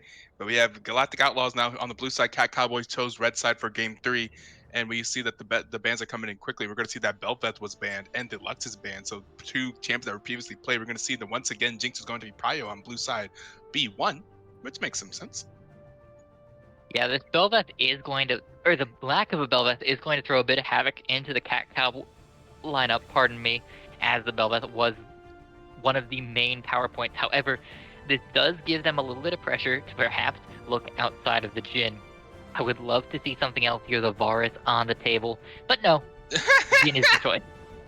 Not even giving me the chance to finish my thought. Jin right. Leona yet again. All right. I mean, hey, it kind of worked out. I think it worked out mostly because of the strength of strength of the top side last game. I think they got a lot of out of Alawi and a lot out of Belveth, and Echo did his thing as well. So, but oh, lane went fine. They decided to go ahead. They felt like they were happy with what they got there. Seraphine used to be such. Whenever Seraphine was released, my God, did we see Seraphine every single week, every single like match in BTLs had a Seraphine. Seraphine was played everywhere. Seraphine mid, Seraphine ADC, Seraphine support. Seraphine's a great champion. Her ultimate was just fantastic for team fights. So can't really blame someone for playing Seraphine. No, it's still a great champion and still has a powerful flexibility between the mid and support roles. So for the Galactic Outlaws, there's a little bit of flexibility here as the Gangplank locked in for a good time here. Woo.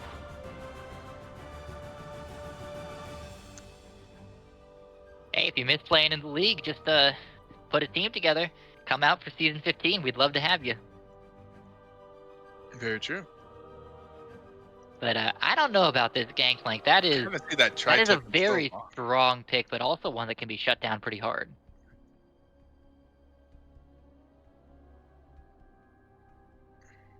As the Taliyah jungle, well, more than likely jungle coming out for Disabled Rat here. A throwback. We've seen them play it, yeah, for week 1, yes, as we were talking about. We did see the Taliyah, which was also played as this exact same comp so far, actually. It was played with this bot lane. We did see the Taliyah. And I think this is when we saw Tristana mid. Yeah, although Tristana mid is a little bit situational. I mean, it's a very powerful pick, but does work better into very specific picks. So I wouldn't be surprised if they go for Havoc Pigeon's pick here in Red 4 and give the counter pick to Steve Panda here. Yeah, since we already see the Gangplank. I'm glad to see that we didn't ban top laners after seeing Gangplank, but I guess technically last time they weren't wrong.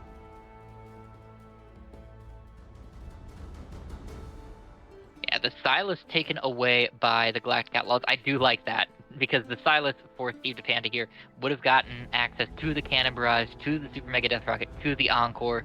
Even with just those 3 champs, it would be very powerful here already. The Nautilus is taken away. Guess they don't want that in the solo lanes here. Not quite sure how I feel about that. About which one, the Nautilus ban? The Nautilus ban. I mean, it's good, but it's counterable. Yeah. Solo lane Nautilus is what that ban was. I mean, I feel like you could have banned more ADCs. No, wait. I just realized the Samira ban came after Jinx lock. Where'd you expect the Samira to go? Wait, this bot lane. Wait, both of their. So that's the bot lane that they played. Wait. They banned the bot lane in second phase whenever they had Jinx Seraphines locked. Cat Cowboys maybe just having a little bit of fun here as the Pantheon locked in. Looks like bot lane is simply not working, guys. We're gonna keep trying. It'll work eventually. But that Pantheon could go for Steve or could go for Havoc Pigeon here. Not sure which way it'll go, but that means Galactic Outlaws have to blind at least one lane, and whichever lane the Cat Cowboys are more happy sending the Pantheon into, they'll be able to pick for the other. No, Nocturne. Feels bad for Jhin, man. Nocturne is just not a fun time. Yeah, we do love the Nocturne. We've seen some We've seen some pretty great Nocturnes in recent memory here at BTL. So looking forward to seeing what I Fear Nobody can bring out. The Jinx could be mid, bro. It's possible. Lissandra locked in. Interesting. I don't love this, honestly. You don't like the Lissandra? No, I don't. I understand why they're doing it. You get the extra lockdown. You have a kind of pseudo frontline to control the fight for Jinx Gangplank. But here's the problem. This is a very, very squishy team. And more importantly, it's a team without any AP damage, any real AP damage, because Seraphine is going to be building supportively, and Lissandra, she doesn't do damage. She builds like, she doesn't do a lot of damage, and she builds like tanky AP. You may want to get out of the void lobby, by the way. Oh. But if this Tahm Kench gets to 2-3 armor items, the only person who's going to be able to turn through him is going to be the Gangplank because of the barrel 40% armor shred. I don't like that look. You can go Luden's this game, super AP, Lissandra. You're right, Lissandra does damage, but compared to other AP carries in the mid lane, there are definitely others that would have fulfilled a similar niche that would have brought more damage to the table. You feel like they're lacking on damage on their team just because it's all physical? They're not lacking on damage. They're definitely not lacking on damage in general. In fact, they're lacking on tankiness. Yeah, they're lacking on tankiness first off, and if you get to the late game and Tahm Kench and to a lesser extent Leona start getting items, then you start running out of the ability to cut through the front line, and Jhin and Taliyah are going to be able to thread through the very, very squishy team. Yeah, I think the fact that this team is so squishy at the very least benefits Jhin. If you're Jhin, I think you're happy to see that. My feathers. Pantheon too, as an assassin, or effective assassin. Yeah. True. But we shall see. The Galactic Outlaws have pulled off some impressive wins before, and the Cowboys have pulled off some strange team comps before. So anything is possible. This is BTL after all. Yeah. At this point, I don't know if I could just look at the draft and be like, oh yeah, for sure. Especially after the last game when I was so confident. Hey, you and me both. Especially watching them once again in phase 2 throw their bans away. Essentially, I wonder if they're doing that on purpose. I wonder if I'm like feel like they're troll. If I feel like it's a bad idea, but what if they're like actually doing it on purpose because they see that Galactic Outlaws lost their first round ban? Like, oh well, we'll throw some bans out there that don't make sense. I mean, I wouldn't do it. You gotta be ruthless with it. It's a ESA. We don't know that, man. You take what you can get, man. You got every advantage. Exactly. So I was like, I mean, I still can't agree with the Samira and Nautilus ban in phase 2 when they had Jinx and Seraphine lock. That's just wild to me. Yeah, I had this conversation with the incredible Nyarko last night in Metashift Xenon League, where we are the casting crew for that. And one of the games got to the point where Nyarko said something to the effect of, the only chance that they have is that the jungler for the winning team disconnects in the middle of a team fight. Which, like, okay, well, that's a really awful thing to be hoping for. You have to take every advantage in League of Legends. Every single bit counts. Was the jungler already disconnecting, already having problems like that day, or was that just like the jungler disconnected once in a very neutral game position? I see. And was also incredibly fed. I see. Taliyah Pantheon to be making that side lane scary. That's true. This could be interesting. Taliyah Pantheon against Nocturne Gangplank. There's a lot of potential global presence here. And there's probably going to be teleports taken by Lissandra. Is probably someone that will take teleport. So we could get some really bombastic fights down in the bot lane, at least. Or just on the side lane. Just could be just dissension onto the side lanes. It's kind of fun. Yeah, that 6-7 minute 4-man dive onto the Jinx Seraphine would be pretty fun to watch. Jinx Seraphine, but then if Nocturne's hit 6 by then we also have the Gangplank ulti on top of it, and like Lissandra could teleport in and have her ult something. There's a lot to be said about this game, but let it never be said that they are not going out with a bang. Oh yeah, for sure. That's definitely happening. It's definitely a banger for game 3, I expect. Both of the last games were kind of last game 2 kind of started off, but it ended up being a stomp, and then the first game was a stomp. So we'll see if we get a more back and forth one game here in game 3. Yeah, that being said, we are going to step aside for a couple minutes, let these guys get onto the rift. When we come back, though, the decision as to which of these teams takes home the victory in week 2. Does Cat Cowboys stay perfect, or do the Galactic Outlaws manage a massive heist? Don't go anywhere.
And we are back on the rip for game 3, and action. A little bit of action. Disabled Rat going to take a little bit of poke, but does get the first strike gold on the Talia. So we'll be all right with that. Might even get another rock thrown to distract for a good time from this back. Looks like no. Everybody's just going to back. Say, all right, we got some gold. We're all happy here. 13 gold in the pockets of the Talia. I'm okay with that. But that being said, we are going to see some deep wards from both teams on the respective red buffs. Pantheon in the mid lane here for Steve the Panda on to Balmer. Gonna be a little bit rough for that Pantheon in the early game as they get poked out. But if Steve can get some good early engages, that Pantheon can start really popping off. As Disabled Rat starting on the top side, matched by I Fear Nobody on the blue buff for himself. Both junglers are going to be ending up on the bot side of the map after their level 3 here. That could be fun. Although I don't really think Nocturne necessarily ganks unless something's popping off already. Yeah, the odds are pretty low, but it would be interesting here. Everything is potential as the fourth shot goes off. Taxing Colt just existing in this bush is enough of a threat, but does get rooted up by Equinox. Havoc Pigeon wins trades now. Etoe. Yeah, yep. Completely different. They've had a different matchup every single game. Completely different. Like, yeah, after game 1, yeah, things have been different. Yeah, looking pretty solid on the TK. However, For Good Time is here for a long time as well. First bought the Cole, so looking to just kind of AFK, slowly farm up here, and be relevant 10, 15, 20 minutes from now. Yep. The gangplank does definitely scale. With that in mind, though, Etoe, where are you looking for Cat Cowboys to push an advantage in the early game here? What do they need to do? Where do they need to look to really start accelerating this game? I think it has to be bot. I think there's going to be things happening bot. Just how I said, there's a lot of global mobility or global presence. I think things are going to have to pop off bot. I think you should get Jhin ahead. I think getting Jhin ahead will be fantastic in the game with so many squishies. So I'm looking for stuff to happen bot. They also seem to have kind of the best gank assist. Lissandra's kind of hard to gank. And Leona and Jhin are fantastic at the gank. So I think you just kind of do stuff bot when you get the opportunity. Yeah, Mointment, Taxing Colt looking to bounce this wave so that they can be in good spot for a gank. I think they'll be just barely fast enough to get to crash as Trainer Red gets their zap blocked by a minion here. Nocturne starting to look towards this mid lane, or perhaps just towards this crab, but will find Disabled Rat in the river. These two junglers looking to fight. Both mid laners are going to rotate down, but it looks like Steve the Panda was first on the draw. So the Nocturne forced away. Good minor win for this Cat Cowboys team here. Yeah, swipe and no swipe. That being said, Nocturne continuing to go in very deep. There's nothing there. We know as the audience that there's nothing there. Yeah, and will he be seen on the vision? Nocturne is not seen. The bot lane does not know that this is coming. Really? Some Mointment and unexpected. Taxing Colt in trouble. Taxing Colt stuck in the alcove here is going to be in trouble. Uses the Zenith Blade to get out. I Fear Nobody flashing to follow. The Fear will come out. I Fear Nobody is going to help secure first blood. Mointment gets one back. Can Mointment stay alive? Yes, it's a 1-for-1. Okay. And that's a win for Cat Cowboys because the kill went on to the ADC. Oh, 100%. But what a gank route. And meanwhile, Disabled Rat is just taking all the camps. Was aware where Nocturne was oh, well, I mean, let me just peruse around here and see if you got any camps to take, and does capture some of Nocturne's camps. Talia's going to be quite ahead on farm. Yeah, Talia going to just barely kill that wolf before it resets. Nocturne will have nothing in that top side. Now down 4 camps at 5 minutes. That feels bad. Yeah, and I think got double scuttled as well. Yeah. Ooh, look at this. Nocturne's going to find Leona in this bush. Oh. I Fear Nobody scared away from the gank. By that being up here. It just happens to be he's probably still wait, why is Leona up here? Yeah, good question. But it works out very well for them. Leona is here to try to dissuade that. Because look, what can Nocturne do? Nocturne needs levels. Nocturne needs farm, and Nocturne just went down bot lane, died, got the top side jungle taken away, doesn't have scuttle. Nocturne just not having a great time right now. No, down a full level on the Talia at the moment.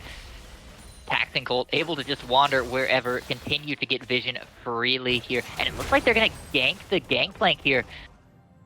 Abyssal Dive comes out for a good time on the wrong side. The Nom is likely going to come out as soon as the third stack comes. No, he's just tossed back into the turret for a good time. is gone. Disabled Toss Rat back picking to that up. turret for a good time. Yeah, I Fear Nobody now looking for a gank on Steve Panda, who is level 6, trying to get out. Will use the Fear, forcing the flash out of Steve Panda. Bomber Yo, was Nocturne's very only level low. 4. Yeah, I Fear Nobody, not exactly relevant It's at the like getting moment. shut out the game right now. Like, needs to get levels. We need Nocturne level 6 to happen. Meanwhile, Moitman just kind of exists in the bot lane. He doesn't need a support. It's a strong, independent Finn down here. They do a Happy to good stay job of farm. this. Like, Cat Cowboys in general, like Taxing Cold does a good job of seeing opportunities to roam. And we saw that in game 2 as well. And be useful elsewhere while Jin is just kind of solo farming and then Get4 gets a bit of an advantage on levels and is doing just fine on farm. Like, the fact that if they're able to do this, then yeah, you should do that. That's if you can roam a support, if you find the right timings, then good for you. Bolt now in trouble though. Trouble. Going to look for the Zenith Blade onto Trainer Red, trying to get away. The numbers are not there though. Taxing Colt is going to be in trouble. Taxing Colt falls to Trainer Red. Oh, I was just, you know, of course, as soon as I praise Taxico, we just see that happen. But it's still good job on the roam and still good presence of mind to do that. Yeah, tried to continue the roam, overstepped a little bit. Equinox in a bit of trouble. However, Moitman is already dead. Disabled Rat looking for Trainer Red, misses the slam though, and now Disabled Rat in trouble. Does not have enough. Will give a double kill over. Here comes Steve Panda finding one in return, using that Grand Skyfall. Steve Panda looking to continue, however, getting stunned up by the ultimate from the Lissandra will finally fall. Meanwhile, in the top side for a good time, running out of real estate, the Havoc Pigeon looking to track him down. One more tongue lash will be enough. Here comes the autos, and there goes for a good time. Any minute now, there he goes. Like we were talking about, how the fight's violent can just include so many people, because people can just make their way there. We saw the Slayer ulti and the not J4 Pantheon ulti come through, and ended up just being not in their favor, to be honest. The both the Slayer and the Pantheon go down there and just die. And now the Jinx is 2-1 and 2. Has a bit of a lead here. A little bit of an uncontrolled fight there for the Cat Cowboys. They have all these ultimates. They can start fights whenever they want, but instead they went in piecemeal. Just the Jin getting caught, just Taxing Colt getting caught, then Disabled Rat comes in, then Steve the Panda comes in. If they all layered on top of each other, that would have been easily a 3-0, but instead they misplay it. Now the ultimate, the Paranoia coming out from the Nocturne. Jin is gone. Trainer Red securing that kill. Yeah, like I was saying, Nocturne's not a fun time for Jin. That just feels bad. Nothing you can do. You have no type of mobility, no type of way to really protect yourself against Nocturne.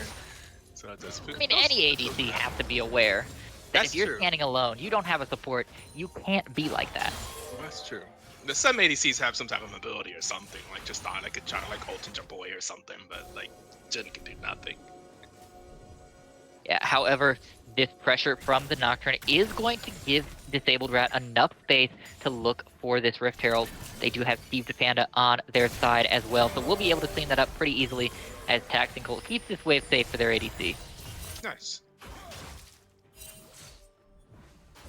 Yeah, Herald likely to go down here in the next couple of seconds. Disabled Rat picking that up. Next question of the day, Etoe. Where does he look to drop that? Might not look to drop it at all. I Fear Nobody flashing forward will land the Fear. Disabled Rat in trouble now, is going to fall. Yeah. I was gonna say, I think you probably want to unleash. Maybe it'd be cool if you could do mid. Mid scene does seem to be kind of head. Maybe if you can get Pantheon a little bit more unleashed to go do some more roaming. But I'm not sure. I don't think there's a very obvious answer right now. Like maybe bot lane. Whoever has the shove, because just like at that time, Pantheon had the shove, so it seemed like you could do something mid. Yeah, Havoc Pigeon. Be roaming top here potentially. Yeah, Havoc Pigeon being pushed in, the Nocturne just kind of floating there, making sure that Havoc Pigeon cannot play super aggressively. But with Pantheon roaming up, looks like I Fear Nobody's gonna have to be a little bit more careful than his name would suggest.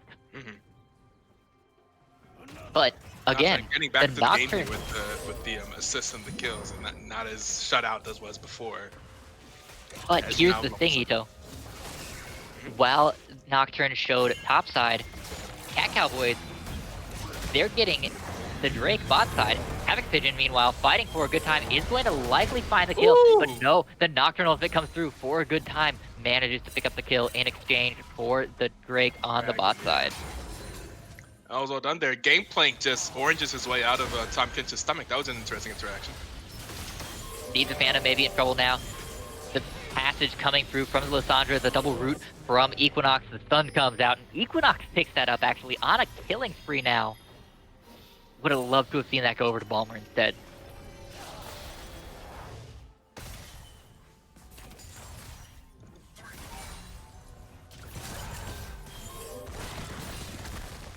Oh, okay, that's the Santa's W that I'm seeing. I was like, well, what's this like circling like star thing? Is this the skin? Okay, I have to like check it. Yeah, Ring of Frost. But Glacial Pass a little too powerful. Steve DePanda did not expect the gank from Equinox and will just be locked away. That being said, this game still feels pretty close. Galactic Outlaws have the map control right now, but with the neutral objectives in the favor of Cat Cowboys, it could be anyone's game here. True. It's only about a 2 key difference here for all those 5 kills. Fully completed Essence Reaver is in the pockets for a good time, so the Gangplank beginning to come online here just a little bit. Still has 40 stacks on the coal, but getting there. Slowly but surely. Let's see if we're not able to find anything here. We still have that rip trail that needs to be used. It looks like they may be thinking about using it mid. Yeah, 45 seconds left on that timer. Like, they can get a gank or... Yeah, Balmer potentially in trouble. Glacial Path is forced out, but Ooh, the stun well comes done. down. Lysandra cannot get out. Lysandra now locked up, stunned up, slammed down, and Balmer falls to Disabled Rat. So that should certainly be the Rift Herald, right? Yes. Yep, Rift Herald is dropped now in the mid lane with just Equinox there to defend it. The Seraphine has to be very, very careful that they don't become the next casualty. A couple of plates gonna go into the pockets of Disabled Rat here. Are they looking for the Nocturne? Potentially. Just kind of pushing through the jungle, having a little bit of pushing fun, through the getting some vision cleared out. Meanwhile, on the top side, Havoc Pigeon looking to find for a good time. Pops the Ghost, really wants this fight. Gonna force it early. Orange is out. As the Nocturne ult is popped on the bot side, for a good time in trouble. But the bot side, Nocturne forced to run away as well. Can Havoc Pigeon get this? Yes, one more Tongue Lash will do it. Havoc Pigeon causing chaos in the top lane. But Disabled Rat now has to run. Going to use the fling to try and buy space, and will be enough, but loses the red buff. And just gonna ult out of there. Yeah. I would like to not be in this area. Thank you very much. Havoc Pigeon just barely missing that second plate. That feels bad. Yeah. But still doing pretty alright. Up about 400 gold on the Gangplank, which, considering that Gangplank prints money, is not half bad. Taxing Colt moving forward, looking to find a route here. On to Trainer Red, the flash forward gets the stun. Disabled Rat looking for the fling, does not find it. Forces the flash on Trainer Red as a very deep solar flare completely misses, but the shutdown comes through anyway. Equinox, the next target, very, very low. The deadly flourish is lethal from Moin. Hey, Cat Cowboys are not giving up just yet. They are fighting tooth and nail here. Back and forth. This is exactly what I was hoping for in game 3. Ooh. I guess that should be tooth and claw, shouldn't it? Fang No. and claw? I'll get there. I'll find the correct version of it. Yeah. However, Balmer looking for the roam onto Havoc Pigeon, who is potentially in trouble, has the Abyssal Dive, but will not even be able to use it. The Frozen Tube coming down. Here comes the ultimate from the Pantheon, looking to find for a good time here. A little bit more damage would do it, but he misses the spear. Cannot find the damage. Disabled Rat on the way. Does not have the Weaver's Wall, but it might not matter as Steve Panda flashing forward misses the stab once again. Here comes the Paranoia down onto the bot side. It is on to Taxing Colt, who is in trouble. Likely going to go down. Has no mana, has no health, has no sum. Who is it gifted to?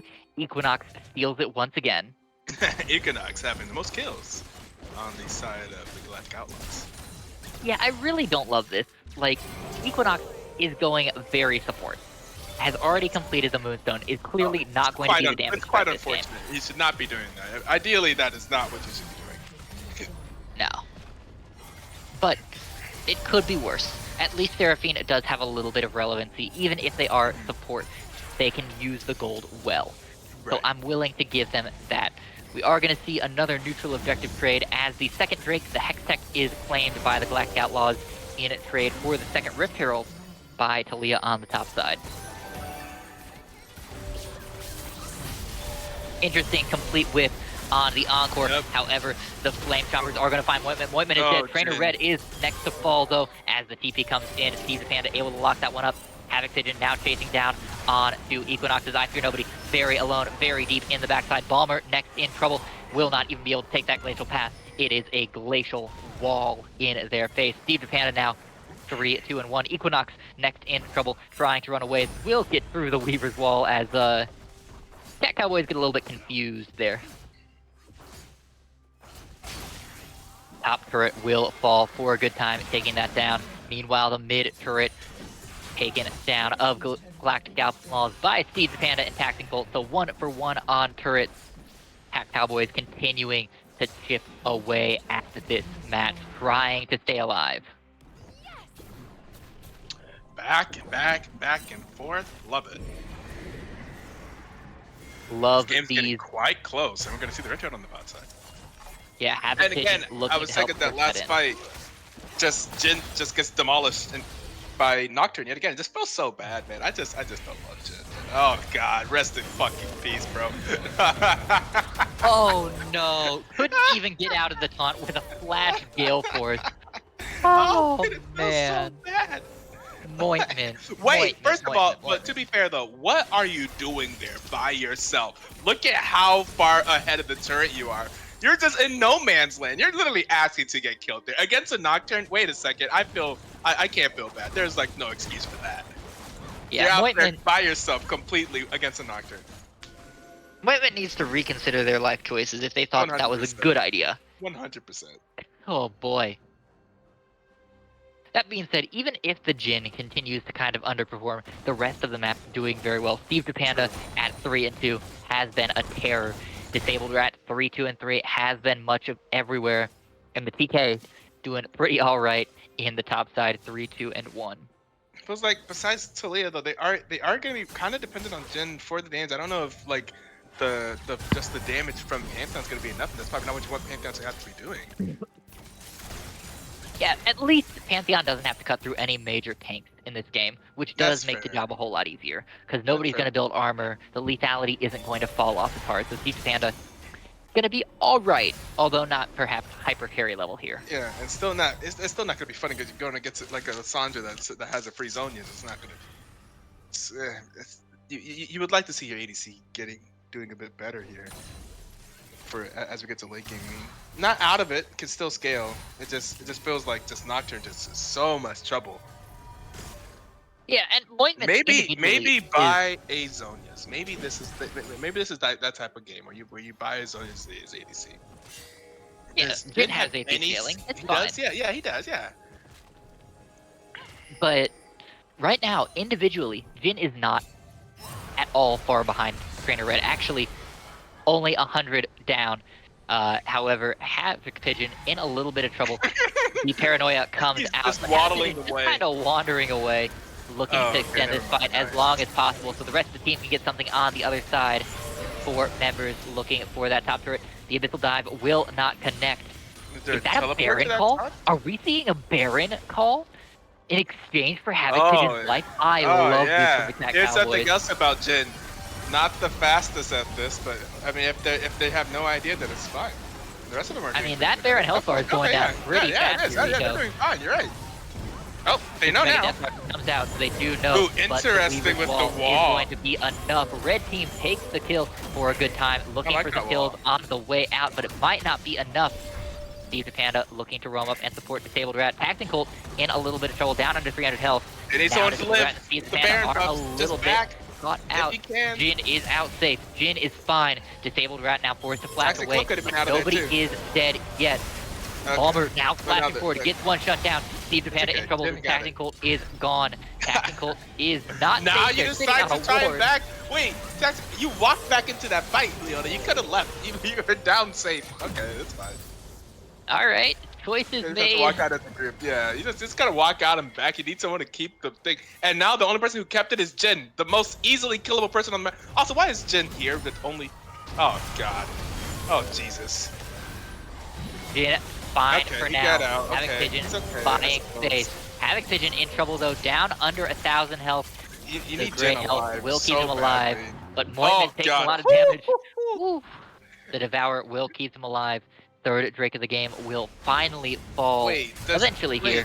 has TK always given the person that consumes a massive shield like that? What was that? Yes, that is a not entirely recent change. Okay. At least a season. Drake is the Galactic Outlaws, but it is just a cloud. So not the end of the world to give a Did single Jin cloud realize over. how important his life is? You are the only Baron buff on your team. One would think. One Like, would truly because think. he's just chilling at half health and is so killable. It just gives me anxiety. There's no paranoia out. There's no super mega death rocket, so he is a little bit safer than you're giving him credit for. But you're right. The Jin does need to be very careful here. I need you to stay there. I just want to make something out of this Baron that we like snuck out and fought for and sacrificed our lives for. Something has to give. You gotta make something out of that. They're gotta make a top lane tower out of that. I mean, alright. Fair enough. It's better than nothing. Yeah, 50 seconds left on that Baron buff. Not going to get a whole lot of value out of it, but at least they got it. They got an influx of gold. They're keeping this game even, despite the Gangplank printing money. They are only 1,000 gold down. Yeah. So credit where credit is due. Equinox does sniff out the 4-man gank, but it may not matter. It's for a good time. Weaver's walled out. Paranoia coming out, trying to buy a little bit of space, as Disabled Rat is the one being engaged on, but Equinox is already dead. For a good time is for a gone. 5 members are here. The Lissandra back in base, doesn't have TP, doesn't have a way into this. They might even take a second turret here, just continuing to push forward. I Fear Nobody left alone and exhausted on the outside. But no second turret. Okay. Looks like they are going to go ahead and play this very slow. The Jinx, the Lissandra have gotten here. I Fear Nobody helping to try and defend this turret, but Steve the Panda is on the outside looking for a flash over the wall. The minions are dead. They have to back out. They got one. They got a one team fight off of it. They took the gold lead with it, so I mean that's okay. That's great. Yeah, they got 2 kills. They got Equinox as well. Huge. Oh, okay, yeah, that's huge then. Continuing to get small chunk victories here. Right. You take what you can get. But that being said, the gold lead continuing to be completely irrelevant here. These fights are on a knife's edge. Whichever team engages, whichever team has slightly better positioning is the team that dominates. Galactic Outlaws have done better so far, but Cat Cowboys, no slouches, continuing to make this interesting.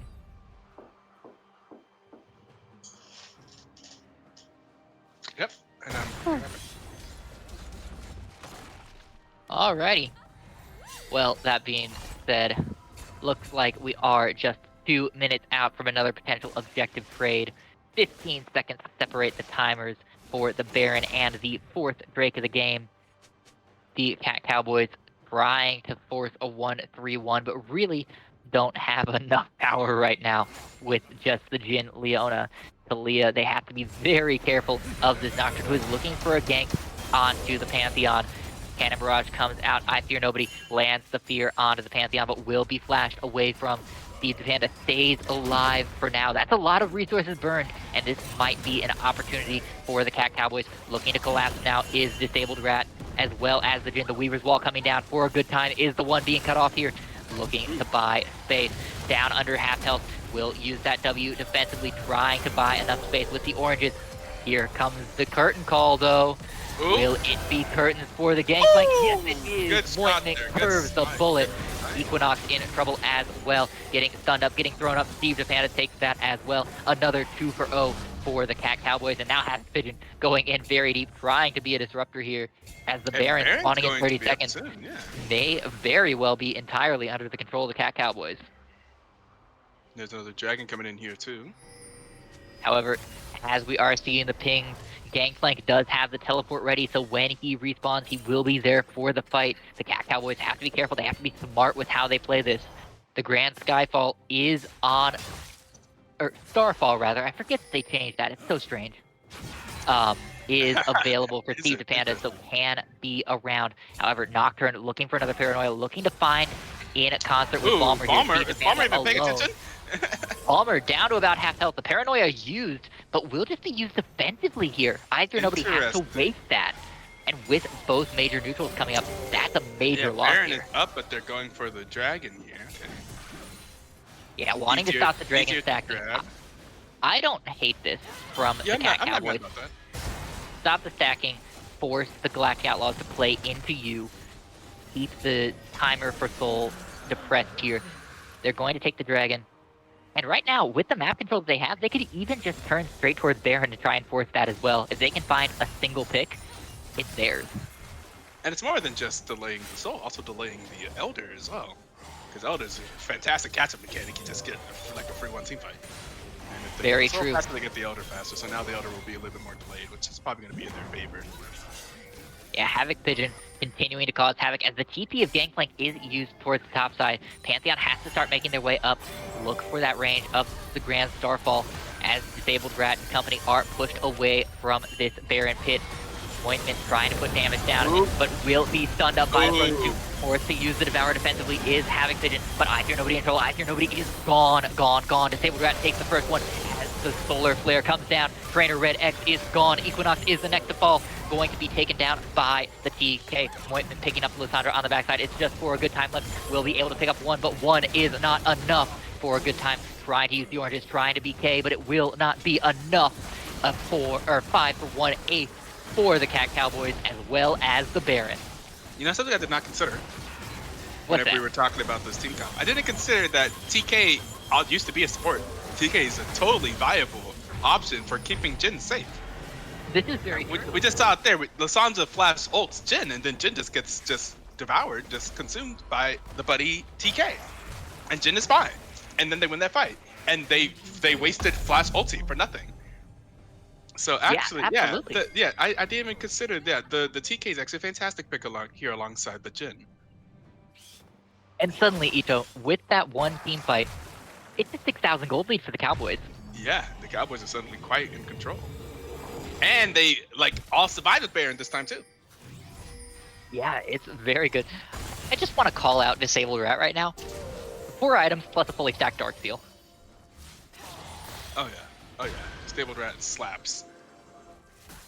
Yeah, the Talia very strong. Yeah. The Talia is actually so rich. 2K ahead of anyone else. Is in a whole lot of trouble if he walks up there.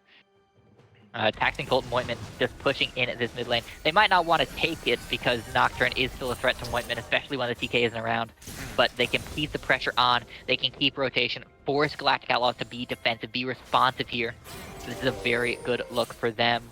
And this is what I like the ability to push multiple lanes with Baron is so strong.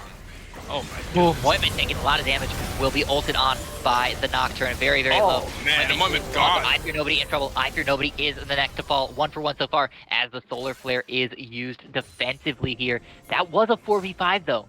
They went 1 for 1 in a 4v5 as Havoc Pigeon elsewhere on the map continues to apply pressure. Havoc Pigeon's going to be able to push that up to apply pressure before Gameplank's able to get there. If they're able to get there and get that tower, then that's totally fine. Then you're happy with that. You're fine with that if you're Cat Cowboys. If they do not, but here's the thing: he drags Gangplank all the way to the bot side, and now the rest of Cat Cowboys can push in the mid lane. They're just out macroing the side of Galactic Outlaws here, just bit by bit, brick by brick. They're winning the game. This is the best way to use. This is how you use Baron right here. This is how you make use of Baron pressure. That mid inhibitor turret down to about a third health. Equinox taking a bunch of poke as Trainer Red takes a third of their health bar as well. Recalls are coming through for Steve Panda and company as it looks like this Cat Cowboys crew wants to back out. Look for the next fight around this Drake in a minute, yeah. But whoo boy, the Cowboys playing on the edge here. Making it look rough in the early game, have finally come back and woken back up for this game 3. Whew. Jin's scaling. Jin's slapping right now. Those hits are hitting for 1,000. That hurts.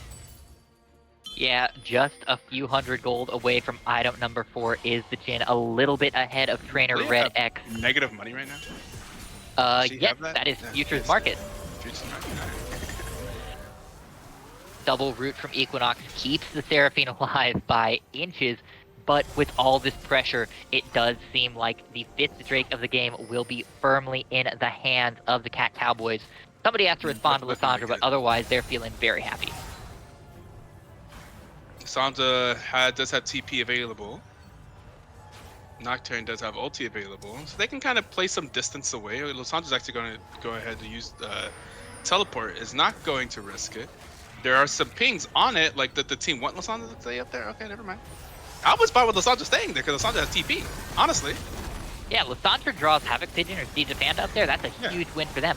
But no, they're just too late. Super Mega Death Rocket just barely. hits the dragon, but it doesn't hit any person near the dragon. So close. Mhm. But not quite enough. The Cat Cowboys managing to take that, putting themselves on a full point here. But with 2 minutes to the 3rd Baron of the game, they might not need it. Looking pretty happy right now. Taxing Colt continuing to clear out this vision. 79 vision score. Not doing as well as Equinox, but feels like with the massive map control, doesn't need to be perfect. And Equinox in trouble, going to be hit by the flip, going to take a lot of damage. Very close to dying, forces the flash out. That's expensive. Yes, it is. Especially with Havoc Pigeon here floating on the side, looking to find these squishy members in transition. This is how Cat Cowboys win, by finding picks. I fear nobody in trouble. I fear nobody. Gonna have to run away, but the flash forward from Tactical, gonna find it. Thrown back is I fear nobody, trying to run away onto White, but it is not enough. White gets it with a gale was too force. low, yeah. I kill my nightmares, says Voigtman, as Disabled Rat throwing in the wall. I don't know about that wall position, but it won't matter. The Abyssal Dive will secure the kill onto Equinox's Havoc Pigeon, pushing in. Balmer is very low as well, but it will not matter. Will barely survive. Siege of Panda has taken a bunch of turret shots, but the mid inhibitor is gone. The top tier 2 next to fall. And this Cat Cowboys team slowly, laboriously pushing through this base will take this game, whether Galactic Outlaws want it or not. Yeah, I was trying to think. Is there still a way back in? I mean, Jinx is still a thing. Yeah, Jinx is a thing. Gangplank is a thing. The problem is the Galactic Outlaws have not found a good team fight. That's true. Since the 2nd Drake of the game, 13 minutes ago. It just is so hard at this point when they haven't had a win for 13 minutes for them to find something new here. It feels like it should be possible. Like, there's been some bad Seraphine ulti, but like one good Seraphine ulti could definitely change something. A good Lissandra ulti. Lissandra maybe going in ulti herself, perhaps. Yeah, we are getting a lot of damage on Tactical. However, I fear nobody running low on health as well. Very, very a lot of damage. Falling. Disabled Rat now on a rampage. Tactical very low, but Havoc Pigeon is in the back line, causing chaos. Tactical is going to be the next to fall. Where's Trainer Red? That's what I want to know. Where's Trainer Red? For a good time is dead. Oh, there's the ulti. Comes a little bit late. The encore only lands onto one. Disabled Rat back in the back line. Havoc Pigeon does not fall down. A double kill, a triple kill for the Pantheon. No, sorry, Havoc Pigeon picked up the 3rd. Oh, that was so close, actually. The ace. That was so close. What happened to Jinx there? Jinx got CC'd by something. I didn't realize what she got CC'd by. But then she stopped auto-attacking at some point during that where I thought she was about to get 2 kills. And therefore, the fight just goes completely the opposite way. That fight was so close. You see these health bars? This is like potentially like 2 or 3 autos from Jinx kills 2 people here. Good grief, Etoe. That was crazy. That was crazy. That last fight was so close. Yeah, ends up being a game good 1. After the game 2 draft, we thought the Cat Cowboys were out. Whew. That's true. that's true. And Cat Cowboys comes through in the clutch and wins it. And wins it in style too, looking very good in game 3. Well, what a game, Etoe. I'm speechless. I really have nothing more to say. That was a great game 3 to conclude that like it sounds like Galactic Cowboys came out and punched them and Cat Cowboys came and punched back, and then in the last game it was just like back and forth. back and forth. I love that. That was great. Should we? Who would we give an MVP nod to after that? Oh, that's a hard one. I I feel like that's a difficult one. Do we just talk to the Havoc Pigeon because to get information from game one? There was all yeah, kind of all over after the place. being so slammed game 1 to come back and play so solidly in games 2 and 3, I can see it. Let's talk to Yeah, Havoc. yeah. I like the at least the mental fortitude at the very least. Well, we will see if Havoc is willing to join us here, or are we just gonna tell them that they are Yeah, joining us yeah, whether they yeah, like it or yeah, not? yeah, yeah. We're just gonna do that. It's fine. You know what? Maybe I shouldn't do that because maybe I should ask Havoc.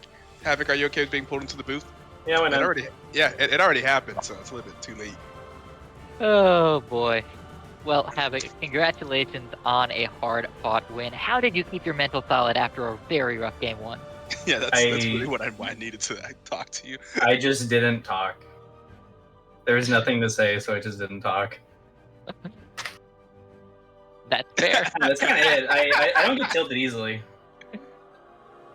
Okay. No, Like, one you loss in a row, even if it's really bad, doesn't really get to me too much.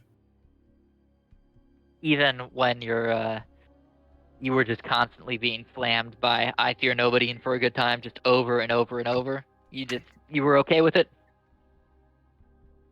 I mean, the Mordekaiser lane was just to survive. It just kind of got unlucky how it went. I think I could have lived better if he didn't end up with so much money so fast. But Yeah. there was literally nothing I could do after that point. Yeah, That's very exactly. fair. And that's what we were just observing too. Like, there's just nothing you can do. Like, this Jax is ridiculous right now. Like, you just see how much damage it is with one Q and auto, boom, blown up. Like at Yeah. least like a quarter of the health bar. Like, well, damn, that just sucks. You can't do anything about that. So we were just like we admired the mental fortitude because I was like we were just saying like that just has to be tough. Like that's rough. He has like 100 CS over you and like 7 kills and like just can't really do much about it. Goes through and just deletes everyone else. And like yep, that's how it is. And then you kind of slam back in game 2 with the Alawi, and then you slam back as well with the most recent thing. Okay. Yeah, the TK. The TK was great. It was a very good pick, yeah. I think it matched up in everybody really well. That Jinx auto-attacked me like 12 times in the final fight, and I didn't even die. Maybe that's what happened. I was thinking like what happened in that final fight. I felt like Jinx should have gotten some more kills. After W, I had 2 of them flash, and then she just auto-attacks me, and then she ults, and then she just keeps autoing me, and I just don't die, and then everyone else can Okay, so maybe that was just like a failure of who to auto attack there by Jinx. Because I was thinking like, oh, they're low. Jinx has rockets. I don't think she could have autoed anyone else with the way with the way that the Rita was. I was walking at her to be in her way for that exact reason, but I had 300 armor. Okay. I have to ask. We were actually discussing that the damage composition of their comp that in that last one, like, and whenever TK gets tanky, who's going to be able to tear through the TK? I think Aulz specifically was talking about that. I was a bit scared of Gangplank, but I just didn't really bother dealing with him after like level 11. That's fair. I do have to ask one question because y'all looked like you were in pretty bad shape through the first like 10 minutes of game 3. What was going on in comms? How were y'all feeling when the game started to get a little bit rough? Were y'all concerned or were y'all confident that you could get that late game scaling? In the Tom Kench one? Yes, in the Tom Kent game. I felt well as soon as Nocturne like fail ulted like 8 times in a row, I felt like we had a pretty good shot of winning. Because if they try to dive pick someone, I just eat them. There was literally a fight that they completely threw by Lysandra flash ulting. Yeah, that was funny. Jhin, and then Jhin just gets eaten by TK, and then like, oh well, there goes that fight. There goes your whole thing, your whole idea. Because Tom Kench is a huge counter pick into Gangplank and lane. If Nocturne wasn't constantly like resetting his wave, I could have killed him even more than I did. Mm-hmm. And it's very good for the game in general because they have Lysandra, Nocturne, and Seraphine. So I could just save someone extremely easily because they're always trying to pick someone. Yeah, I didn't even realize that until later on. Until that Lysandra fight made me realize, wait a second, the TK is such a good pick here. Like, even more than just the lane matchup. That's Leona. Yeah, Leona coming up as well. That was also pretty good. We saw the Taxon K. Colt. Yeah, Colt being everywhere on the map did not hurt your guys' chances at all. Colt just really applied pressure with Leona very effectively.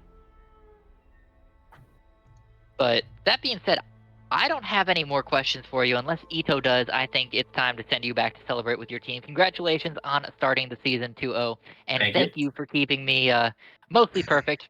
We'll have to excuse FFZ for that. Yeah, But solid win. Congrats. congratulations to y'all. Welcome to the 2-0 club, and we will see you guys next week. Pleasure. No, so are you gonna send me back now?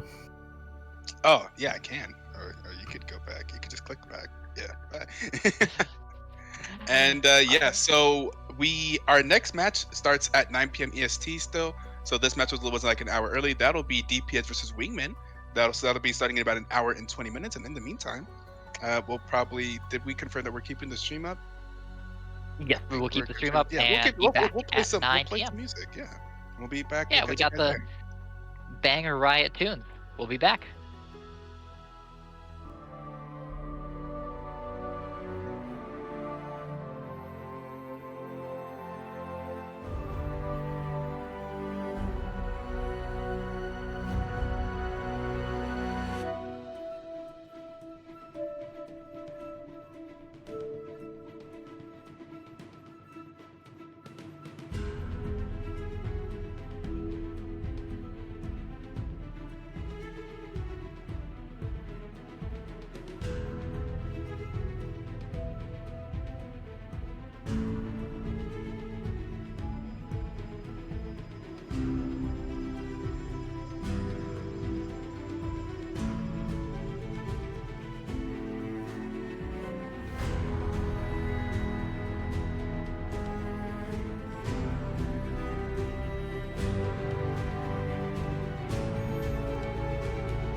Mørkråker dans fra det bjergen hav, om vind blei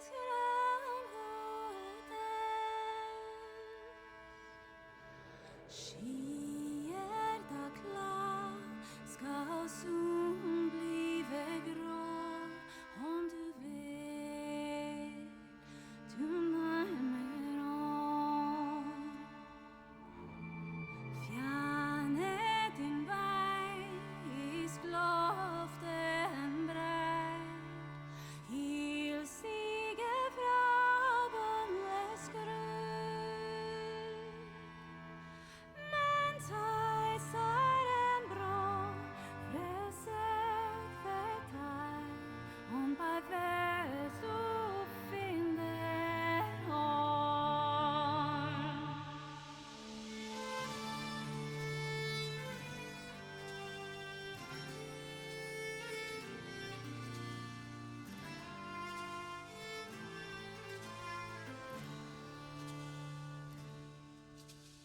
Regnde flåt, det brennende jord, belyser kongerik sted. Og så syng sin tomt, som blåster allein, form en hand, hvilken som mån. Lysning fy fra den skjønnfald mann, snedring hans sverd meg. Bølger utbrud med enorme kraft, i lange kanter bjørk med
have the vision to see what others cannot.